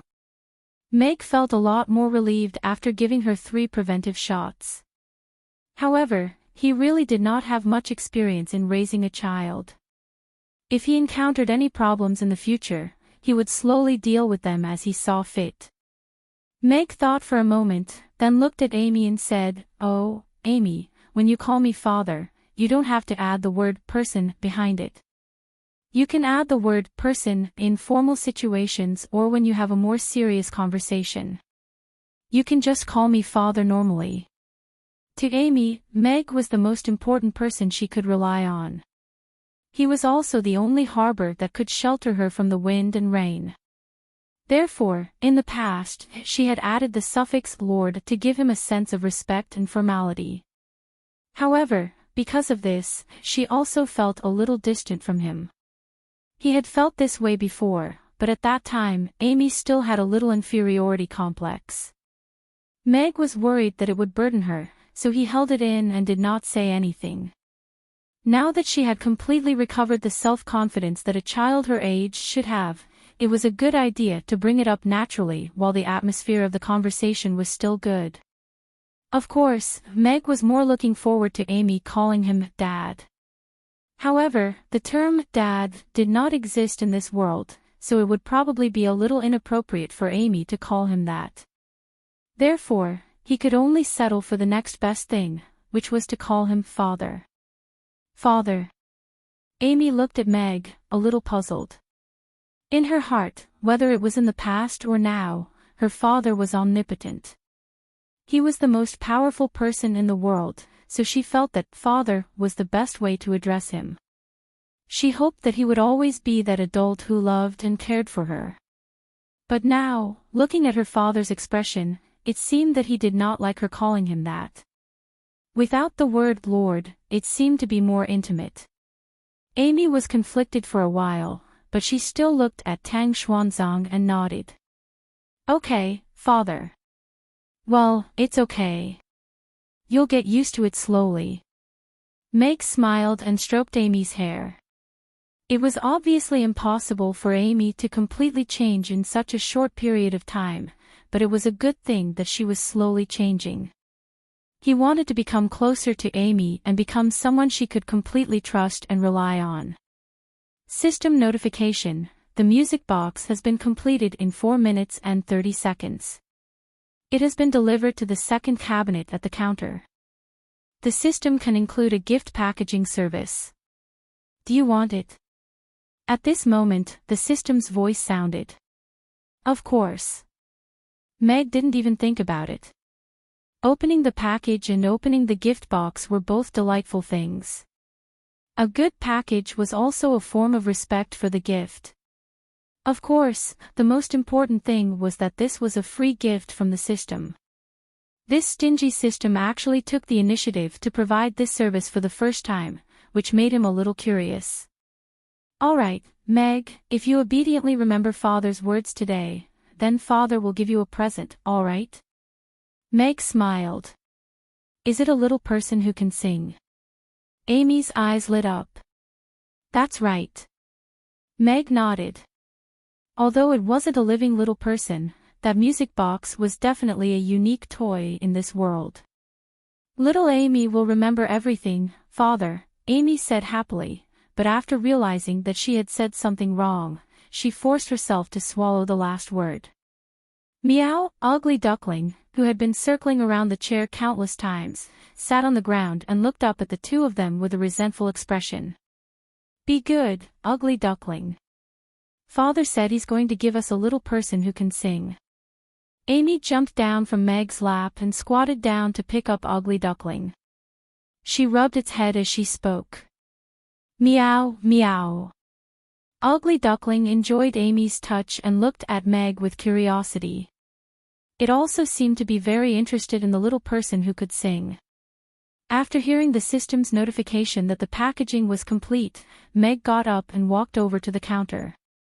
He bent down to take a look, and saw that there was a gift box wrapped in purple paper in the second cabinet. There was even a big bow on the outside of the gift box. It really did look like a little girl's heart. He was quite satisfied with it. Amy and Ugly Duckling looked at Meg expectantly, imagining what kind of singing little person it would be. Meg reached out and took out the gift box. It was quite comfortable in his hand, but it didn't seem too heavy. He turned around and showed it to Amy with a smile. Wow, what a beautiful box. Father, is the singing little person hidden inside? Amy's eyes lit up as she walked up to him. You'll know when you open the gift box. This is Father's gift to you. Meg smiled as he placed the box on the counter. He didn't care that the little one had forgotten to change the way she addressed him in her excitement. Okay. Amy climbed onto the high stool and carefully placed Ugly Duckling on the counter. She stared at the purple gift box for a while before looking up at Meg with a conflicted expression. "Father, this box is too beautiful. I can't bear to tear it open." Meg smiled. He didn't expect that such a beautiful gift box would bring such trouble to Amy. He patted her head with a smile and said, "The box is beautiful, but it's only used to hold gifts. The singing little person in the box is waiting for our Amy to become good friends with her. She must be very scared to be locked up in the box alone. Okay, I'll save her right now." Amy's eyes immediately became resolute upon hearing that. She looked at the box with an apologetic expression and said, "I'm sorry, box. I'm going to tear it open and save the little person." Under Meg's guidance, Amy successfully tore open the wrapping paper. Then, she carefully picked up the box with the lid turned upside down, revealing the music box inside. The brown wooden base looked extraordinary, and there were two beautiful Chinese redbud flowers carved on it. A hemispherical glass cover was connected to the base, and there was a 10-centimeter tall blonde fairy in the center. She had long eyelashes and bright eyes, and she looked very lifelike. Every string of the violin on her shoulder could even be seen. There was a layer of white foam on the floor, which looked like snow. The workmanship was exquisite, and it was completely worthy of the price of 5,000 copper coins. Wow, what a beautiful little fairy. Amy's eyes sparkled like little stars as she stared at the little elf in the box with her big blue eyes. Meow, meow, Ugly Duckling also crawled over and tilted its little head to look at the little person inside. Its eyes were filled with curiosity, and it raised its little paw to touch it. However, when it saw Amy, it didn't dare to reach out. It looked a little funny and adorable. Chapter 81. Meg shook his head with a smile. Sure enough, all otakus in any world like takeout. He used to eat at restaurants, but he would order takeout once or twice. However, in order to avoid being sent razor blades if his address was leaked, he wouldn't complain on Weibo when he ordered takeout. Also, because of the time delay, takeout food was not as good as the freshly cooked food in restaurants. It was unfair to comment on takeout food like that.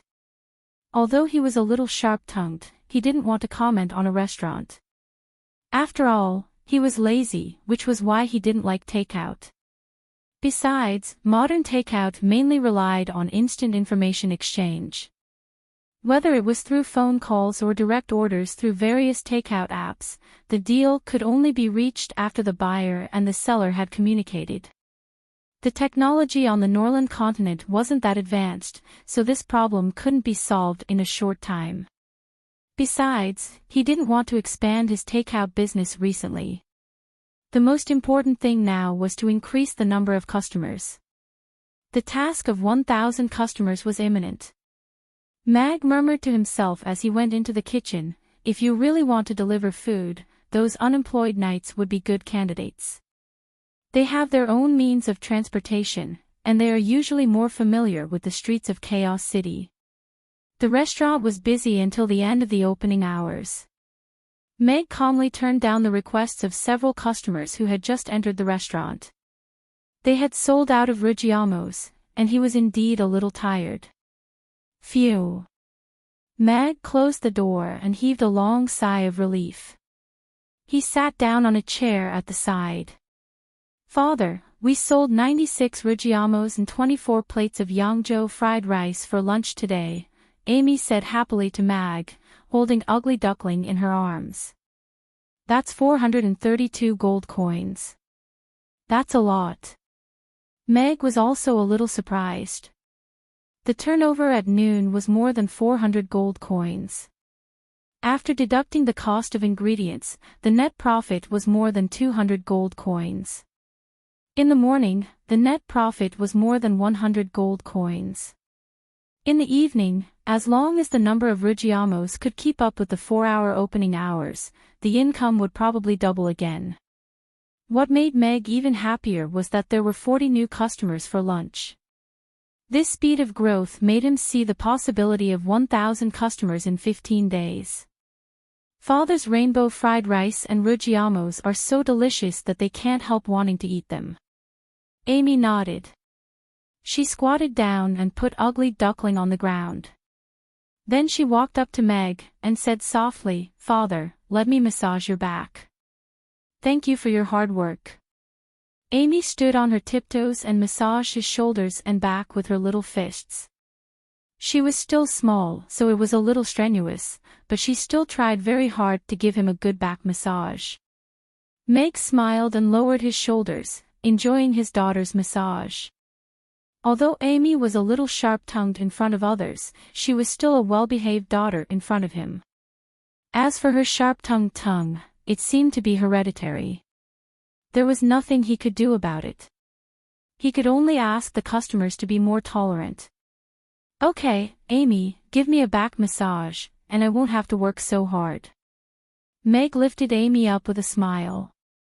She sat on his lap, and he reached out to pinch her soft little face.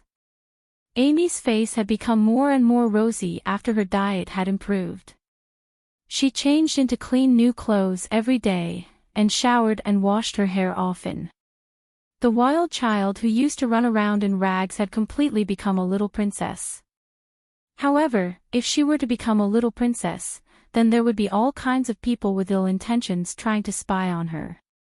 As such, Meg decided to teach her some basic anti-deception education. Otherwise, what would he do if his innocent and adorable girl were to be kidnapped by someone else one day?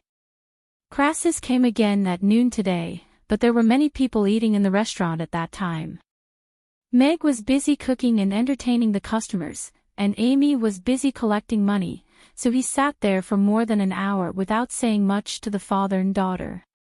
In the end, he silently ate 2 bowls of Yangzhou fried rice and was asked to leave the restaurant by Meg again with the excuse that business hours were over. Meg, of course, did it on purpose. This guy wanted to bring Amy to the big hole in the Magus Tower, and Meg was very against it. Even after Meg had clearly rejected him, this guy still insisted on coming to see him. It was already very nice of Meg not to put him on the blacklist. Meg looked at Amy and said with a smile, "Amy, I'm going to ask you some questions and what I'm going to say to you. You have to think carefully before you answer, and then remember everything I say in your heart, okay?" "Okay." Amy nodded obediently, but she looked at Meg with a little confusion. What was her father going to say? His expression was so serious and serious. If a stranger told you that he wanted to bring you to eat something delicious, how would you answer? Meg looked into Amy's eyes and asked. "Okay." Amy's eyes lit up, and she clapped her little hands. Meg's face darkened. The answer was exactly as he had expected. A foodie had no resistance to delicious food, but he still shook his head with a straight face and said, "That's not right.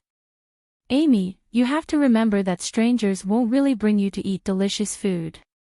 Besides, is there anything better than Father's cooking?" "That's right.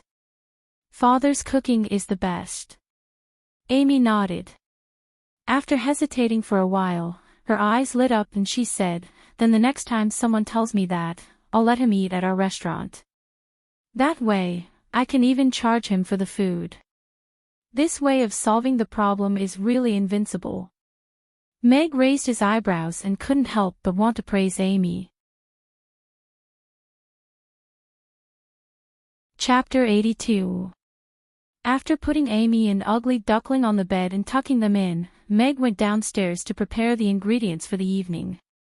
When he passed by the counter, he put the music box in the cupboard.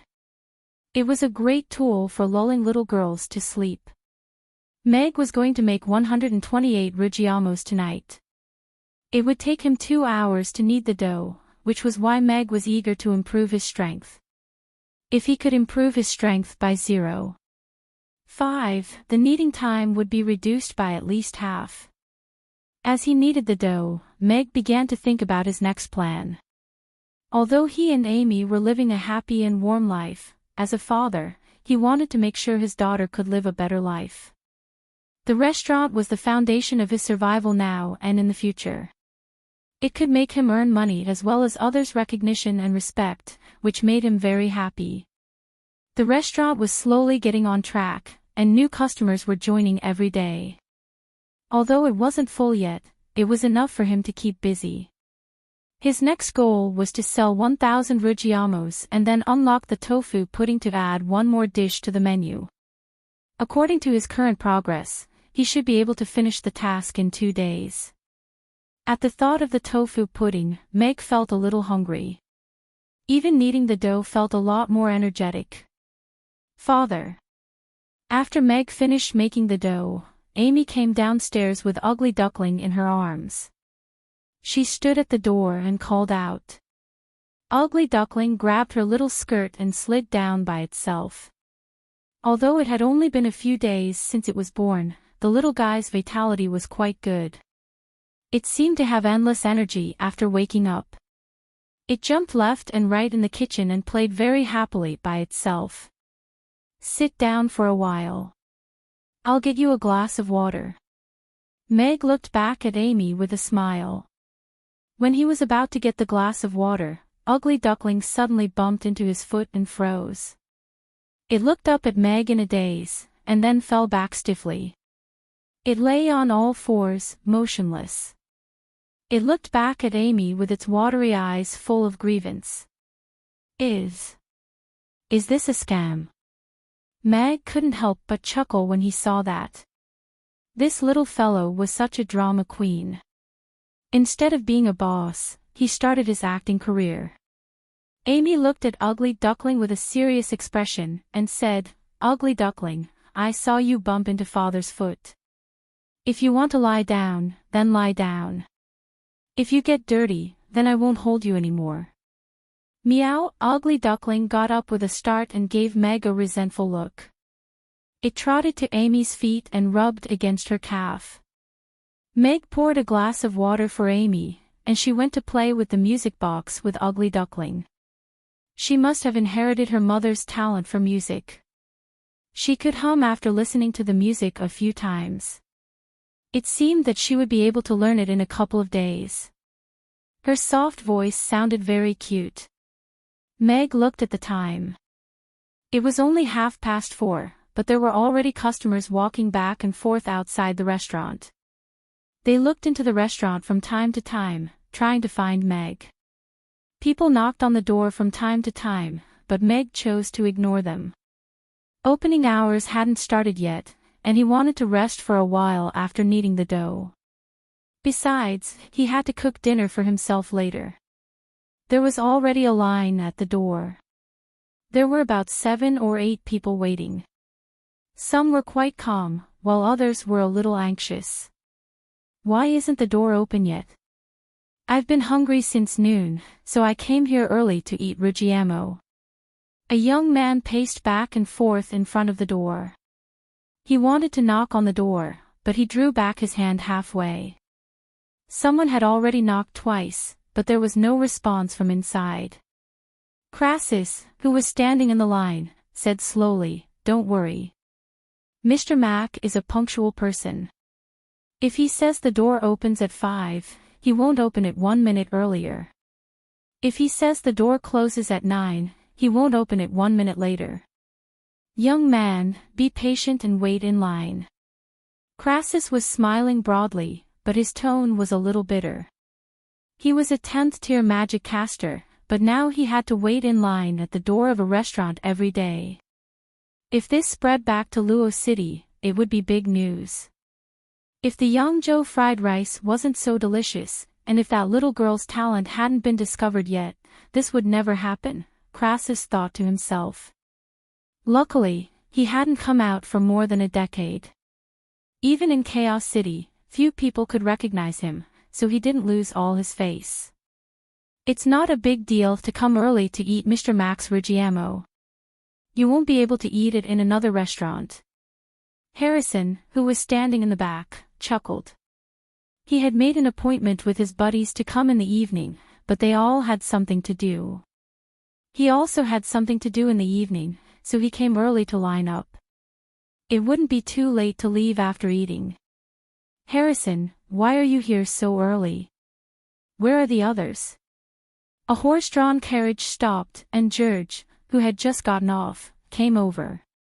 He looked at Harrison in surprise. They all have something to do, so they can't come tonight. I have something to do at home, too, so I came early to eat before going back, Harrison explained.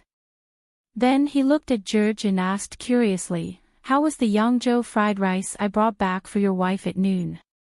Here's the dragon coin from noon. George took out a dragon coin and handed it to Harrison. He smiled and said, she's more than satisfied. She hasn't eaten anything for days, and she finished the entire plate of Yangzhou fried rice without leaving a single grain of rice behind. She even said that it wasn't enough, so she asked me to buy another plate for her tonight. From now on, she'll have this for all 3 meals a day. That's all thanks to Boss Mag. You're going to be financially liberated again, right? Harrison accepted the money without any hesitation, and patted George on the shoulder. George nodded with a smile. That's true. But I'm afraid I won't have time to drink and play with you for a while. I'll stay at home with my wife after I bring her food. Okay, I'll drink for you. Harrison nodded. Meg rested for a while, and then made 2 plates of Yangzhou fried rice. At the same time, he put the baiji bread on the table. During the meal, Ugly Duckling looked at them with puppy eyes. It looked so pitiful that Meg almost couldn't help but give it some Yangzhou fried rice and rujiamo. But before he could say anything, Amy teased it and made it turn its face away. It was 5:00 when Meg finished clearing the table. He opened the door and couldn't hide the surprise in his eyes. Chapter 83. The long line in front of the restaurant attracted the attention of many passers-by. This corner of the Aiden Square was mostly filled with magic potion shops, weapon shops, and other shops that sold strange things. Therefore, few people would come here unless they needed something or were just taking a walk. They had never seen such a long line in front of any shop, so many people came to take a look out of curiosity. They were confused when they saw the luxurious restaurant and the expectant faces of the customers standing in front of the door. What on earth is this restaurant selling? How dare they leave so many customers outside? Of course, what was even more surprising was that these customers just stood there quietly. 2 or 3 people who were familiar with each other would whisper a few words to each other. There wasn't too much impatience or anxiety, which was a little different from the noisy atmosphere of other restaurants. This atmosphere and sense of anticipation made some onlookers stop in their tracks. Although they didn't join the long line, they chose to stay. They wanted to see if this restaurant really had extraordinary delicacies. When Meg opened the door, he was surprised to see the long line in front of the restaurant. He didn't expect so many customers to come early. And it had successfully attracted more than 20 onlookers. Although not all of them would become customers, at least it would increase the possibility of customers coming in at night. Mr. Mack, you finally opened the door. I've been waiting for half an hour, the young man standing in the front row said with a bit of bitterness, but more joy in his eyes. The restaurant opens and closes according to the business schedule. You can take a look and choose your own time to dine here. Now, please come in, Mag said with a smile as he opened the door inwards. There was no apologetic expression on his face. He wouldn't spoil the customers when it came to business hours. They had to have enough time to rest and prepare. And once this rule was broken, the opening would be extended and brought forward endlessly, which was the last thing he wanted to see. He still wanted to take a day off the day after tomorrow. I know. It's the restaurant's rule. Give me 2 rujiamos, the young man said with a nod as he walked in. Although he felt that Mag was a little unreasonable in this regard, he didn't even open the door to let them, who had arrived early, in first when he saw Mag and Amy eating in the restaurant. However, for the sake of the delicious food, he could only choose to forgive him. After all, if he were to go to another restaurant, he wouldn't be able to eat such delicious food even if he stood at the entrance for a whole day. Crassus walked to the door and smiled at Meg as he said, "Mr. Mac, I'll let you think about that, dear customer, please go ahead and order. Don't block the customers behind you," Meg said with a smile, interrupting Crassus. His smile was impeccable, and his reason was equally justified. "All right." Crassus swallowed the rest of his words, and could only walk into the restaurant with his staff. His eyes lit up again when he saw Amy playing with Ugly Duckling on the counter. He quickly walked to the table under the counter and sat down. He looked at Amy with a smile, and said, "Hello, little girl." "White-bearded grandpa, hello." Amy looked up at Crassus and also greeted him. She stared at the staff in his hand, which had a sapphire embedded at the top, and curiously asked, "Is that a staff? The kind that every magic caster must have?" "Yes, and this isn't an ordinary staff. Apart from casting magic, it's actually a melee weapon. I used it to knock the head of a giant dragon back in the day." Crassus gently stroked the staff in his hand with a smile. He suddenly missed the days when he was young and fearless. The nickname of the mad magic caster seemed to have been forgotten by everyone now. "Then you're awesome." Amy stared at the sapphire on the staff, and said absent-mindedly. Her interest was clearly focused on the sapphire that was glowing under the light. Crassus, who had wanted to brag about how he was back in the day, suddenly felt like he had punched cotton when he saw Amy's uninterested face. He smiled awkwardly and didn't continue. However, now that he had found a chance to talk to Amy face to face, Crassus wasn't in a hurry. The little girl was interested in many things, and as long as he could find something that piqued her interest, he would definitely be able to trick her. He looked back at Meg, who was walking in, and said, "Mr. Mac, I want 2 plates of Yangzhou fried rice. Serve them separately." "Okay, please wait a moment." Meg nodded and went into the kitchen. He had just given Amy a lesson at noon, and now Crassus was sitting here with bad intentions, trying to trick Amy into becoming his disciple. It was a good opportunity to test the results. If there were any mistakes, he would continue to make up for it tonight. All the people in line at the restaurant's entrance had entered, but the restaurant was still not full. This was the advantage of a restaurant. There were 16 square tables for 4 people, which could accommodate 64 customers at the same time. However, most of the customers who didn't know each other sat down alone. Few people would share a table. When there were more customers in the future, this kind of treatment might not be available anymore. Sharing tables was inevitable. Many of the onlookers at the entrance came in driven by curiosity. However, many of them shook their heads and left after seeing that there were only 2 dishes on the menu, and that the price was extremely high. The owner must be crazy about money. Most of the customers who left because of the price thought so. A plate of unknown Yangzhou fried rice cost 600 copper coins, which was several days' salary for many people. Of course, there were also some customers who were not shy in their pockets who chose to sit down first. However, they were not in a hurry to order. They wanted to see what kind of food was served after other people's orders, and then decide whether to order a plate or not. "Mr. Mac, I brought my own chair. May I come in?" At this moment, a loud voice came from outside the restaurant. The door was pushed open, and a demon's head stuck in. Many of the customers who turned around were surprised, and some of the timid ones were a little scared. Lava demons were famous for their bad tempers, and this one didn't look like a good-tempered one at all.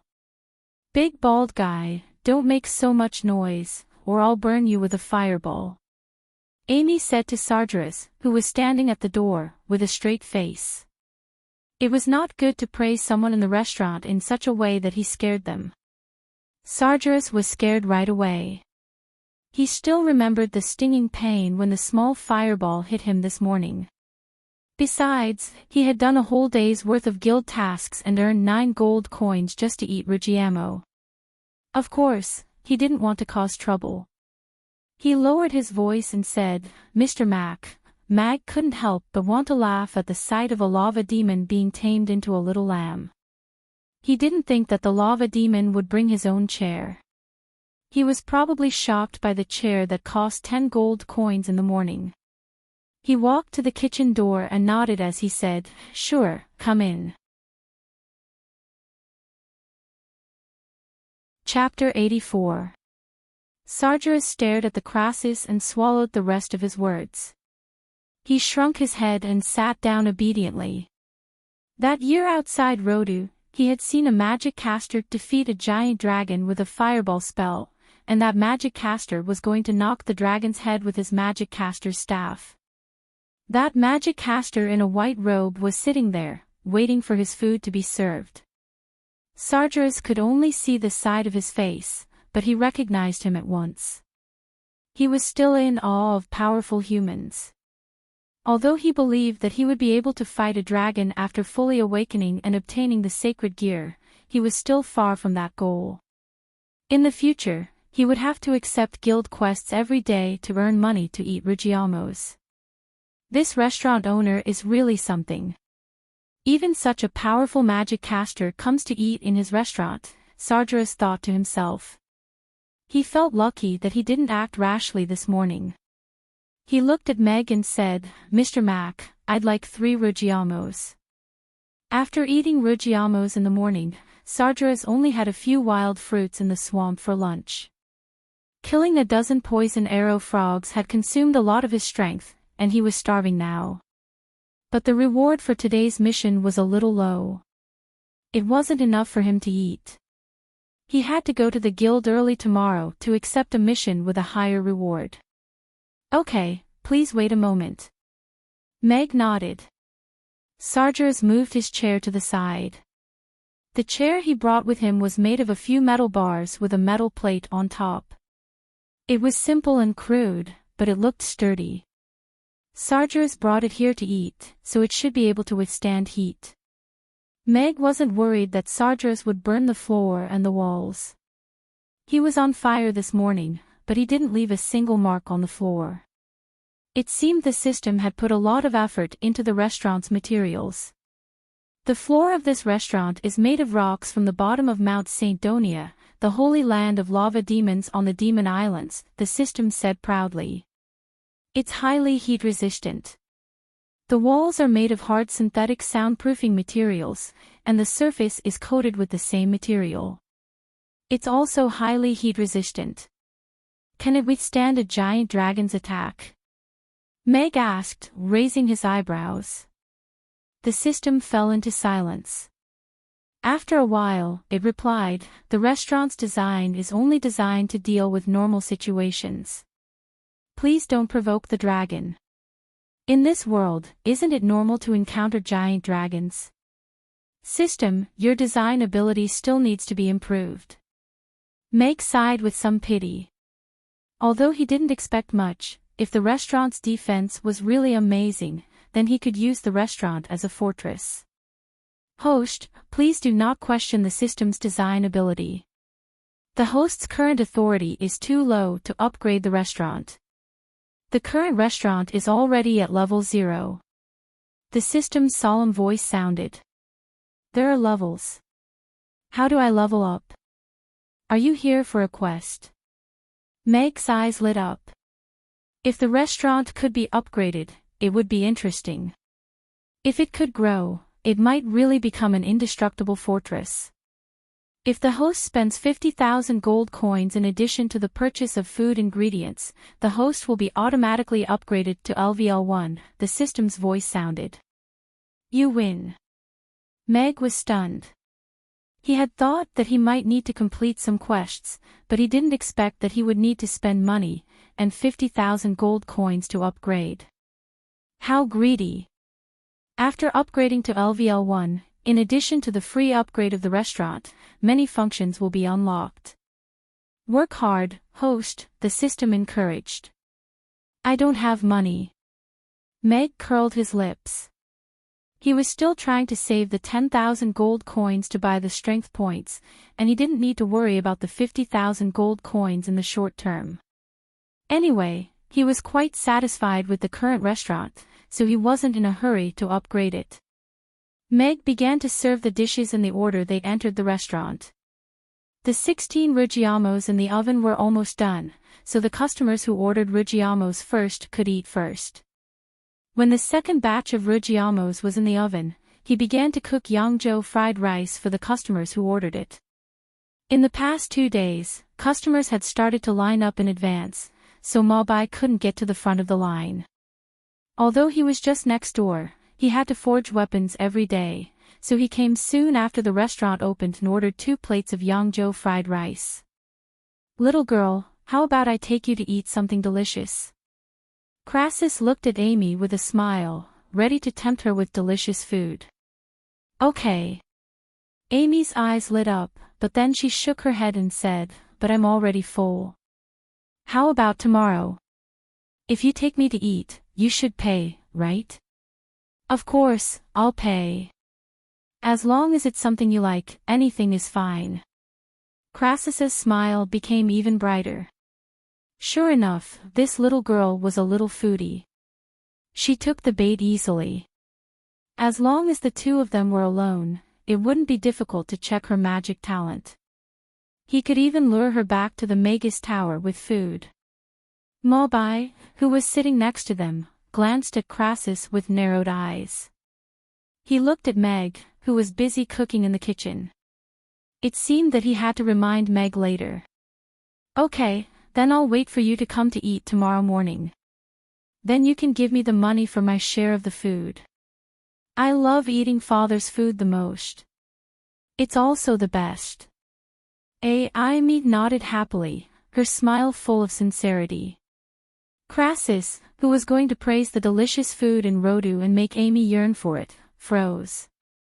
He felt as if he had stepped into a hole he had dug himself. But when he thought about it carefully, he felt that it made sense.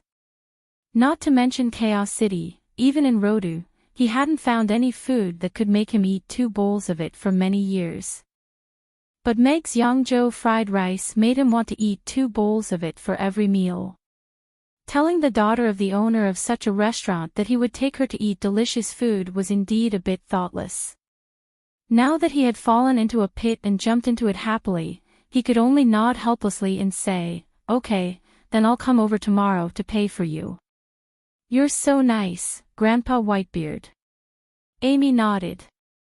It felt so good to eat in her own home and have someone pay for her. Ma Bai was also stunned, and almost laughed out loud.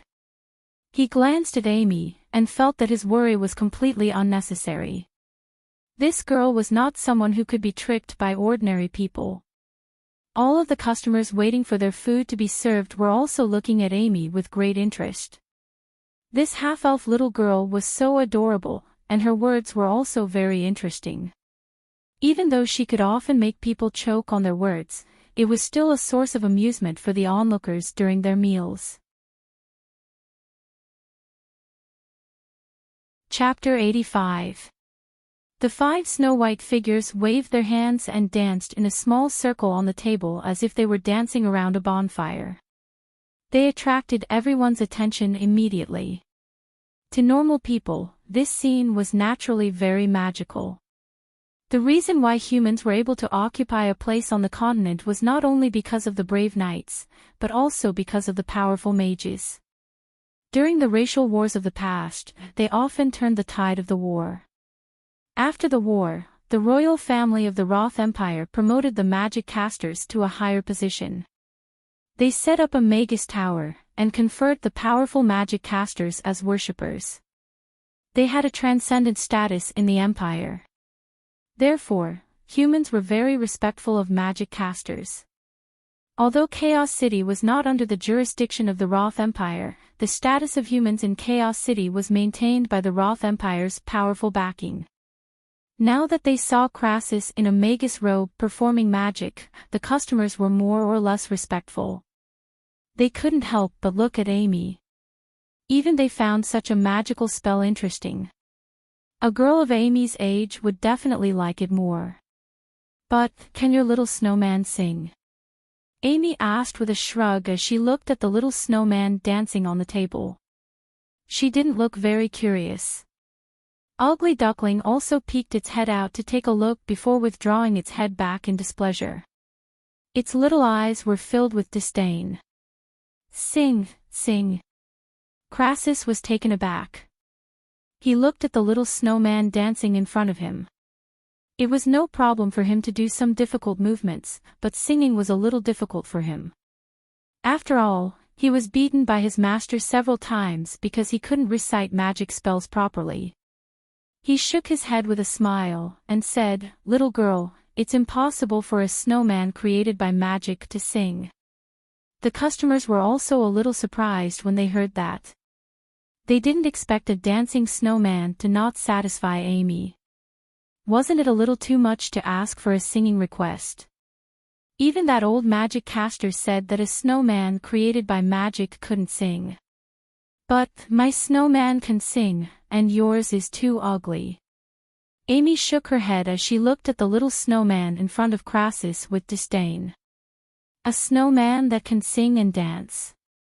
That's impossible. It doesn't exist. Crassus shook his head, not believing Amy's words. The guests also had expressions of disbelief on their faces. Unless it was a race of little people that had never appeared on the continent, how could there be little people that could sing and dance? In the kitchen, the corners of Meg's mouth curled up slightly. He was quite satisfied with the effect of his anti-cheating education in the afternoon. Now that he saw his girl preparing to show off her new toy, he felt even more amused. "All right, since you don't believe me, I'll have to show you. Father turned me into a little person who can sing," Amy said helplessly. She bent down to take the music box out of the cabinet and gently placed it on the counter. Everyone looked over curiously. When their eyes fell on the music box, their eyes lit up. So beautiful. A girl sitting not far from the counter couldn't help but exclaim softly with her mouth slightly agape. The exquisite wooden box was covered with a spherical transparent crystal, and inside the crystal was a beautiful fairy holding a small musical instrument. It was so exquisite and beautiful that people couldn't take their eyes off it. Wow! The other customers had similar expressions. Although it wasn't a shiny object, just the hemispherical transparent crystal cover without any impurities was enough to amaze them. And Meg had actually turned it into an exquisite toy for Amy to play with. This level of pampering was probably limited by something that limited their imagination. Looking at the dancing snowmen in front of Crassus, they looked a little shabby compared to the fairy wearing a purple dress in the crystal. Their originally cute dance became a little comical. "This isn't conjured at all," Crassus confirmed in his heart after taking a look at the music box. There wasn't the slightest magical wave on it. It seemed that Mr. Mac had deliberately lied to Amy, but he didn't expose him. Meg's behavior didn't make him feel disgusted. It wasn't easy for a man to raise a little girl alone. But can it really sing? Crassus was a little doubtful. Since there wasn't even any magical wave, the little fairy who was obviously a puppet couldn't dance, let alone sing. The customers also looked at it curiously. The appearance of this thing was stunning, but Amy had just said that her little fairy could sing. They didn't know if it was true or not. Sing. Of course it can. Amy pressed the switch on the side of the music box. Little girl picking mushrooms. The edge of the music box lit up, and a pleasant singing voice sounded. The fairy girl inside also started to move. She played the musical instrument in her hand and spun in circles. It looked very lively, as if she was really a little fairy. How is this possible? Crassus stared at the singing little fairy with wide eyes. Although he could feel a slight wave of energy, it definitely wasn't magic. If it wasn't magic, How could this little puppet sing and dance? Moreover, he had just denied it 3 times in a row. Now, not only could Amy's little fairy sing, but it was also singing very well. Her voice was ethereal, just like a real fairy singing cheerfully. His expression suddenly became a little awkward. After living for so long, he didn't express his opinions much after he turned 100 years old. He didn't expect to suffer such a big setback in the hands of a little girl today. If it weren't for the fact that his face was thicker due to his age, he probably would have taken off his magician robe and found a hole to hide in. It was so embarrassing. He slowly lowered his eyes. He wanted this episode to pass peacefully. The customers wouldn't embarrass an old man like him too much, right? It can really sing, and it sings very well. But is this a children's song? Why haven't I heard it before? The girl next to him listened to the song. She was a little surprised, but also a little puzzled. The song was ethereal and beautiful, and the lyrics taught children to be hardworking and willing to share. It should be the kind of children's song that was easily passed down, but she had never heard it before. It was really strange. Amy reached out to turn off the music and looked at Crassus seriously. Look, Grandpa Whitebeard, the mushroom fairy can sing and dance. Isn't your little snowman not fun at all? The customers listened to Amy's words and looked at Crassus with strange expressions. Chapter 86. Sardras, who was sitting at the door, tried to hold back his laughter. His shoulders were heaving up and down, and he was covering his mouth with his big hand. He was trying his best not to make any noise, but he still couldn't hold back his laughter. If he wasn't afraid of Crassus' terrifying power and Amy's rules, he would have laughed out loud already. The customers at the side glanced at the demon who was a little prone to laughter, and when he laughed, they slowly moved to the next table. Even if they had to share a table with others, they wanted to stay away from Sardras. Feeling the gazes on him, even Crassus couldn't stand it anymore. He forced a smile, and was about to say something to ease the atmosphere. Then Mag came out with a bowl of Yangzhou fried rice and put it in front of him. "Here's your Yangzhou fried rice," Mag said with a smile. "Mr. Mac, how did you make this little guy who can dance and sing?" Crassus looked at Meg, and his eyes lit up. For one thing, he wanted to divert the attention, and for another, he was really curious about what this little guy was. He didn't think it was magic, because there were no magic elements that he was familiar with. But other than magic, what else could explain this little guy who could sing and move on his own? Everyone's eyes also landed on Meg. They were all very curious. What kind of person is this Mr. Mac? Not only is his food delicious, but he can also make such an exquisite and interesting thing. Is he really a powerful magic caster? This is not ordinary magic. There is something else.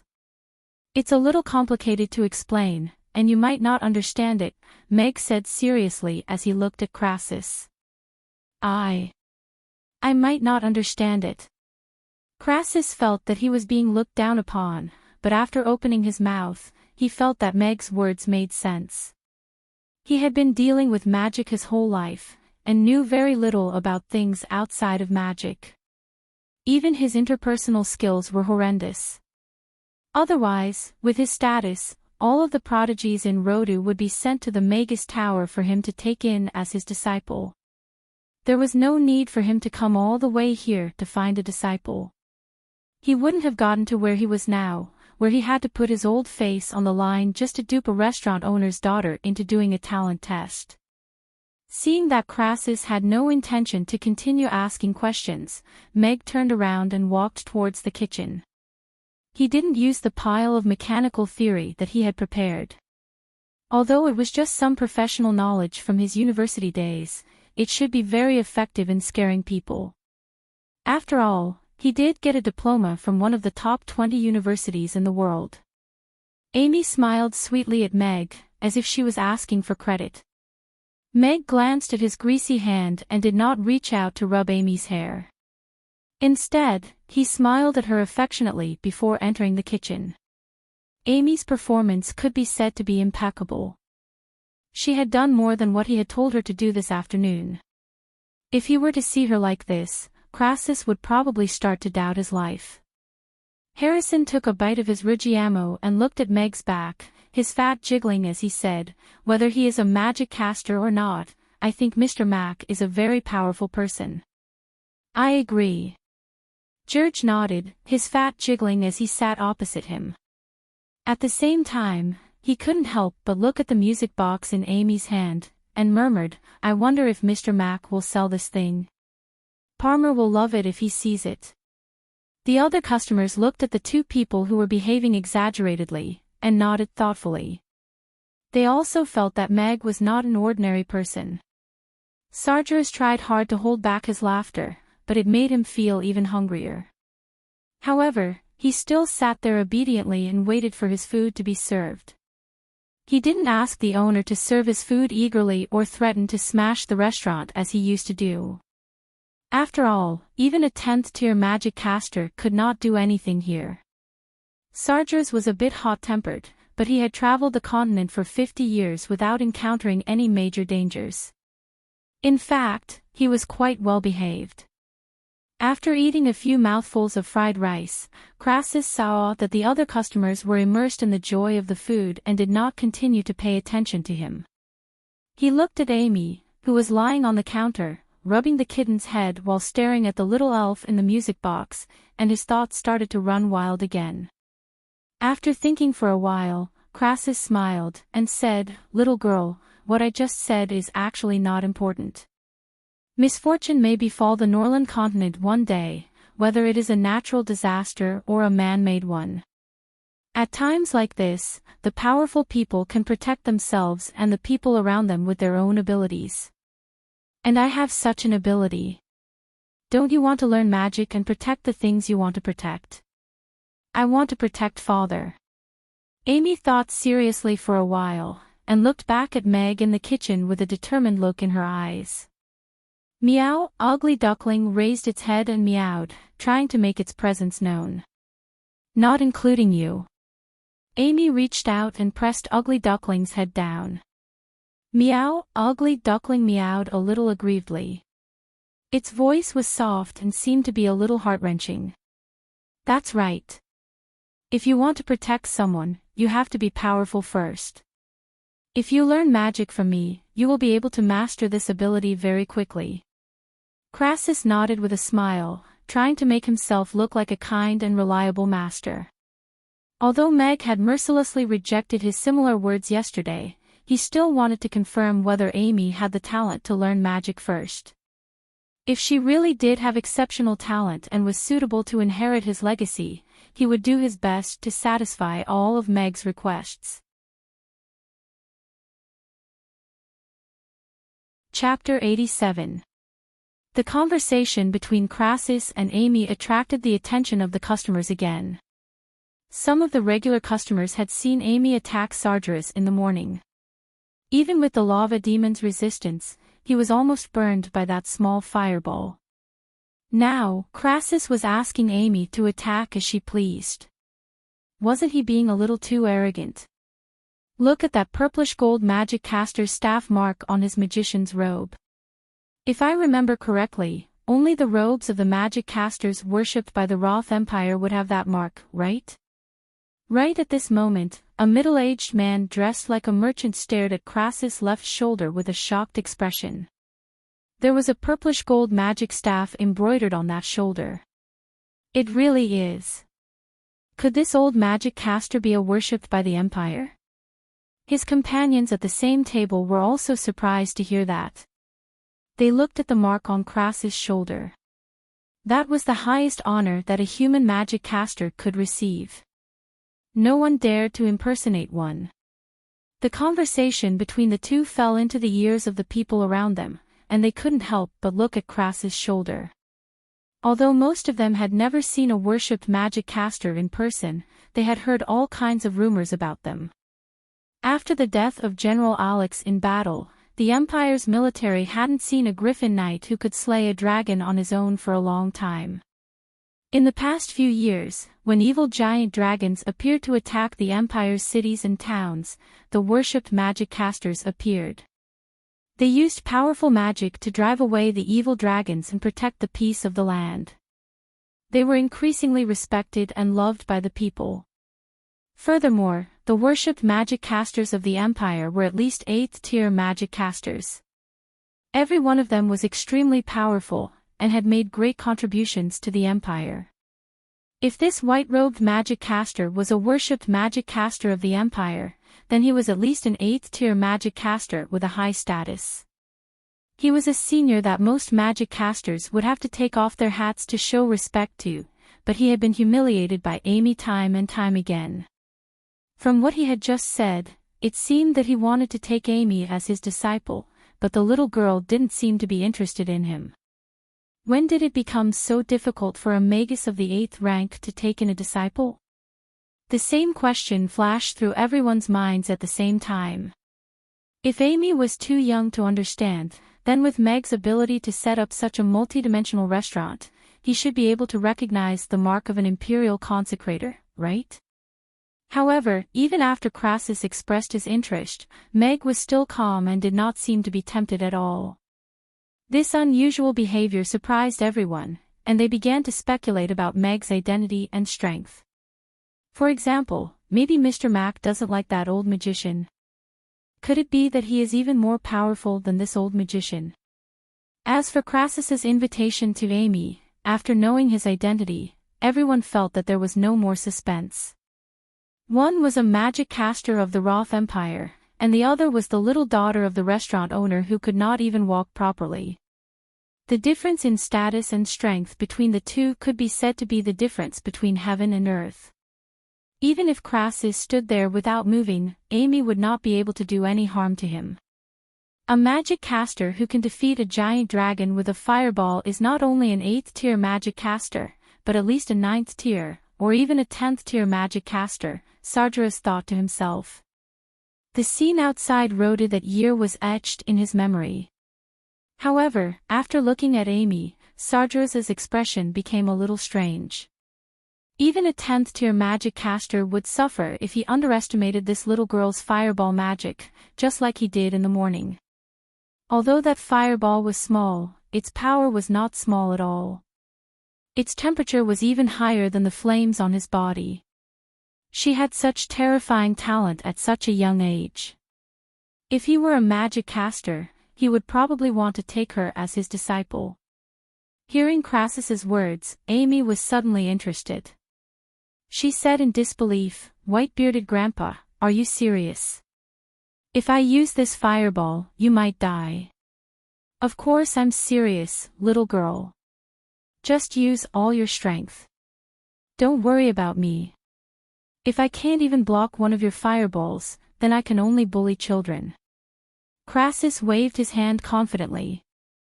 However, he was still a little touched by the little girl's concern. Hearing Amy admit that she could use a fireball magic, he was even more delighted. This meant that even if the bloodline of the two races was limited, she could still use magic. She was still a little malleable. However, he would only know how talented she was when he saw her up close. "I'm just worried that I might accidentally burn the chair and table." Amy looked at the table in front of Crassus worriedly. Crassus did not know how to express his feelings at that moment. He did not expect that he could not even compare to a table and chair. Depressed, he could only say helplessly, "It's okay. If you burn it, I'll pay you the price." "All right, since you've asked so sincerely, then I'll have to throw a fireball at you." This kind of request is really annoying. Amy nodded. She looked at Ugly Duckling as if she were looking at a naughty child. She put Ugly Duckling on the other side of the counter, and reminded Crassus, "If you can't stand it, remember to call me out as soon as possible." "That won't happen." Crassus shook his head with a relaxed expression. He had the demeanor of a grandmaster. "Then I'm coming." Amy looked at Crassus and reminded him. She put her little hand in front of her, and a ball of flame suddenly appeared in front of her. It suddenly contracted into a small bluish-purple fireball, and she threw it at Crassus just like that. This is pure magic power. Crassus' eyes were already wide open when he saw the ball of flame appear in Amy's hand. He looked at the shrinking bluish-purple ball of flame. The magic power in it was so pure and clean, and it was not affected by other elements at all. Although it was only a small fireball, it had such amazing power. Of course, a fireball of this level was just a small flame to him, but he saw endless possibilities in this flame. At the age of 3 or 4, she had not received any magic instruction, but she had actually figured out the fireball spell on her own. Furthermore, she was able to cast it instantaneously. She even knew how to throw it. Wasn't this the kind of talent that he had been looking for? Most importantly, his favorite spell was this simple and crude fireball spell. It was hard to say about other spells, but when it came to the fireball spell, he dared to say that his fireball spell was the fastest and the most powerful spell on the entire Norland continent. No one would dare to say that they were even the second best. After all, even when he faced a giant dragon, he would directly use the fireball spell to greet it. Furthermore, he could smash those big fellows all over the place. He was the only one on the entire continent who could do that. While he was in a daze, the fireball had already landed on his long beard. It ignited immediately, and rose up in a whoosh. Chapter 88. The customers, who were expecting Crassus to casually take on Amy's fireball, watched as Crassus ran to the door with his beard on fire. The atmosphere became a little awkward as a faint burnt smell wafted in the air. Sigh, Grandpa Whitebeard's opponents must be children. Amy withdrew her hand, and said with resignation. She felt a little lonely as she waved at Ugly Duckling, intending to continue petting it. Ugly Duckling ran to the other end of the counter and confirmed that there was no more fireball in Amy's hand. Then, it trotted over and nestled in Amy's arms in a comfortable position. The customers, who were still feeling awkward, couldn't help but laugh when they saw this scene. They wondered if the worshipped magic caster whose beard was burned would get angry later. If he got angry, Meg's restaurant might not be able to withstand it. I really can't underestimate him. Even a 10th tier magic caster can easily fall into his trap if he's caught off guard. Sargeras nodded with satisfaction. Indeed, no matter what kind of trap he was in, he felt much better after seeing someone step into it with him, especially when that person was much more powerful than him. Meg turned to look at the door, and frowned slightly. Crassus was the one who asked to take action. His goal since yesterday was to find out how talented Amy was, so he didn't have to worry about him getting angry.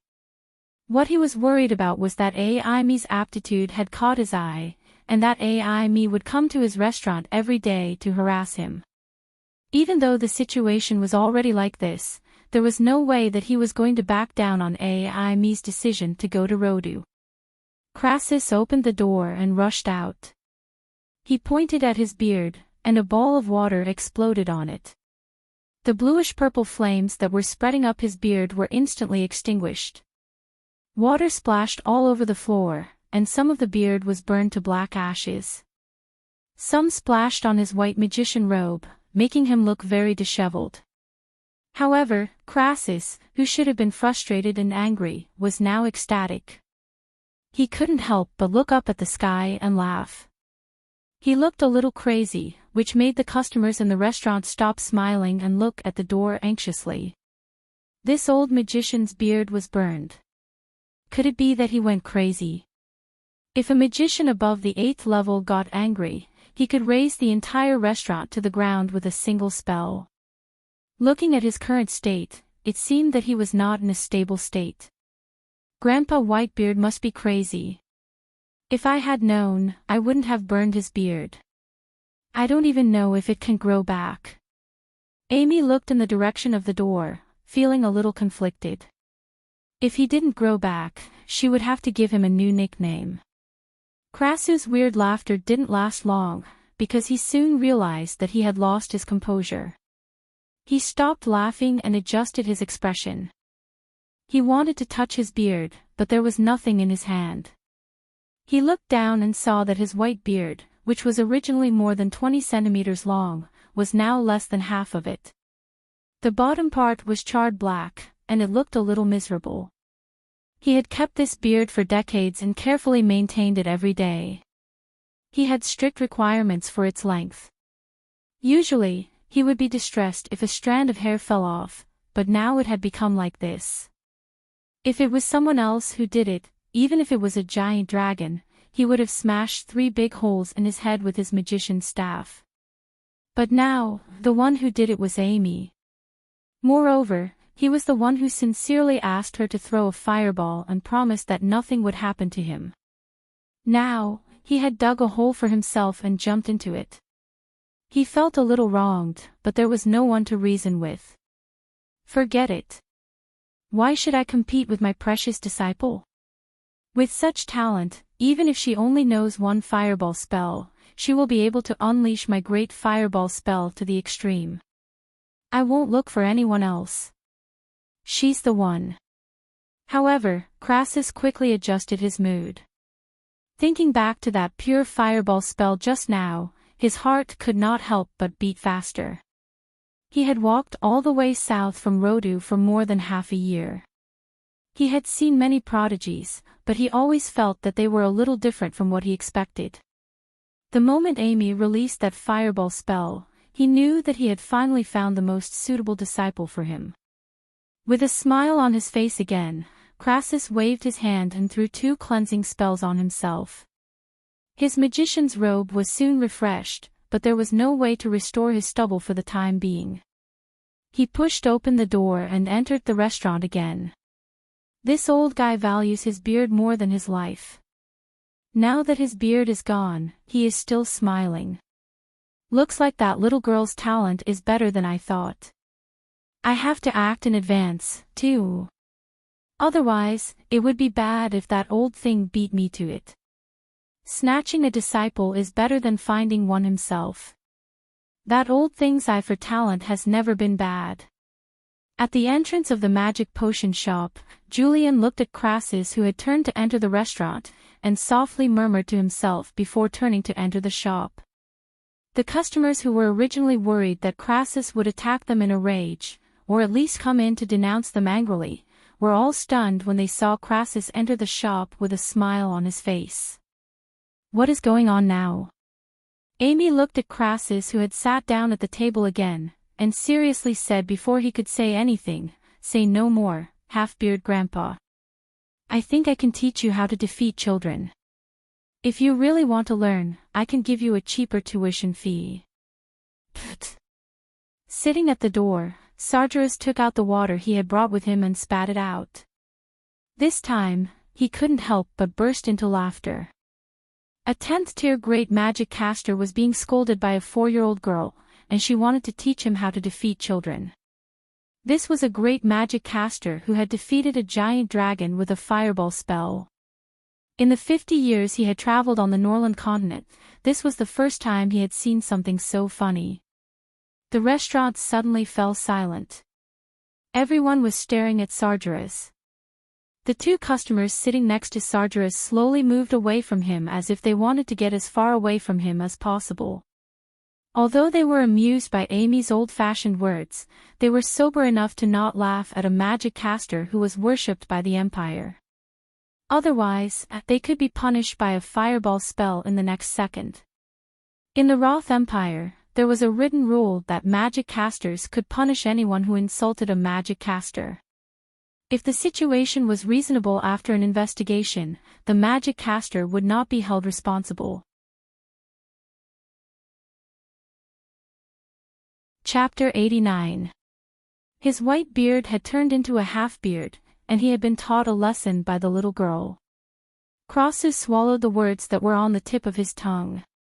He blushed and glared at Sargeras when he thought of what he had just said.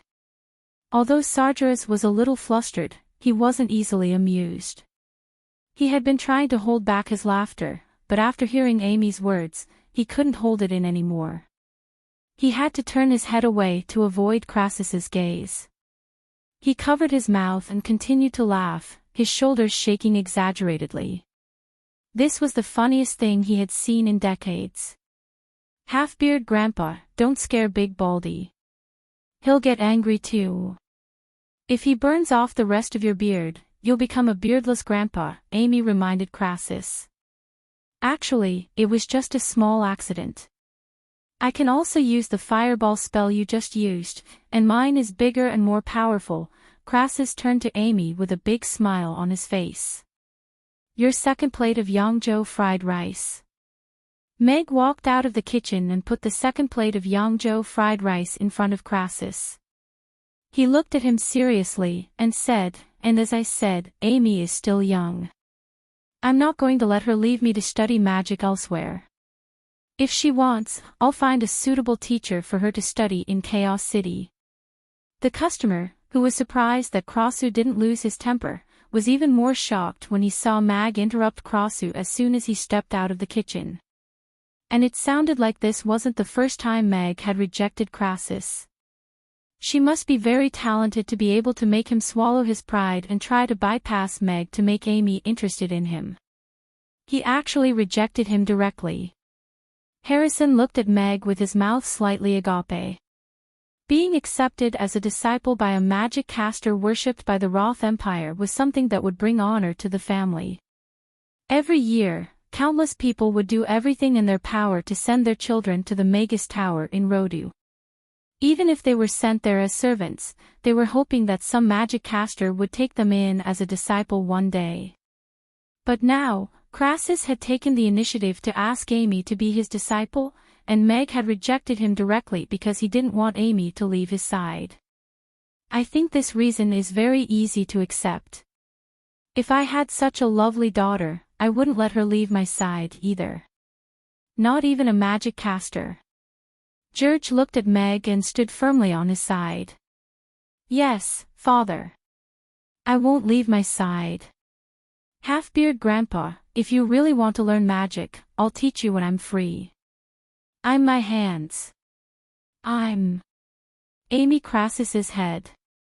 I'll continue eating. Crassus looked at the determined Meg and Amy, who wanted to be his disciple. He picked up his spoon silently and continued eating his Yangzhou fried rice with a slight frown. His initial idea was to take Amy back to the Magus Tower for her education. The Magus Tower had been constantly renovated and remodeled by the royal family of the Roth Empire. It was now the most suitable place to practice magic on the continent apart from the elven fantasy mystic realm. But now, it seemed that Meg was very determined not to let Amy leave his side. He didn't lack money, and with his cooking skills, he chose to stay in the city in the chaos and open a restaurant. He probably didn't care about the power of the Roth Empire, and he hadn't shown any interest in magic from the beginning. The three things that Crassus had the most advantages seemed to be worthless in Meg's eyes, and his love for Amy was more important than anything else. He didn't know what to offer to tempt Meg. He was a little troubled. Meg glanced at Crassus, who didn't continue to pester him, and went back to the kitchen to continue cooking. After Crassus revealed his identity, he was indeed a little worried. After all, he was a powerful magic caster. If he wanted to do something to him, he wouldn't be able to resist. The main reason why Amy was able to burn off his beard was because he was in a daze and underestimated her at the beginning. The difference between the two of them was like the difference between an elephant and an ant. Fortunately, this Crassus seemed to be quite reasonable. He didn't use his identity and power to force them. However, he wouldn't change his mind about going to the Magus Tower. It was too dangerous there, and he couldn't let Amy go alone. After Crassus lowered his head and focused on eating, this little farce during the meal gradually calmed down. Both parties didn't fight to the extent of drawing swords, so it was more like a joke between Amy and Crassus. However, everyone had confirmed one thing today: Mr. Mac's daughter was not to be trifled with. She even dared to burn the beard of a magic caster worshipped by the Roth Empire. They would have to pay for their meals obediently in the future. After the dishes were served, the customers were soon immersed in the delicious food, and enjoyed the pleasant feeling brought by it. Many customers who had come in out of curiosity couldn't help but order one when they smelled the tempting aroma in the air and saw the customers' happy faces. They wanted to taste the delicious food, even if it was just for once. After serving 3 Ruggiamos to Sardra's, Meg reminded the customers who had just come in to move aside, because Sardra's reaction to the Ruggiamo was a little exaggerated. Whoosh! As expected, after taking a big bite of the Ruggiamo, Sardra spat out a ball of flame from his mouth. The lava on his body reappeared, and flames rose from his skin. Fortunately, he had learned his lesson this time. He sat on the iron chair he had brought with him, some distance from the table on the wall behind him. Although the Ruggiamo in his hand wasn't burning, he still ate it with relish, which attracted the attention of the others. "Mr. Mac, can I take away 2 plates of Yangzhou fried rice?" "My wife and children love your Yangzhou fried rice," George said to Meg with a smile after taking the second Ruggiamo. "Now we can only take away 1 plate of food per person, because we need to satisfy the customers who come in first." Meg shook his head. There were more and more new customers today, and the number of people who came in for the 1,000-person mission was steadily increasing. Therefore, he had to set a limit on takeaway. "I see." George pondered. He had promised his wife and children that he would take dinner for them. If he could only take 1 plate of food back, it would be a little hard to explain. The 2 children, who already knew how to eat, had snatched half a bowl of food from Miranda at noon, and had complained that they didn't want to eat tonight.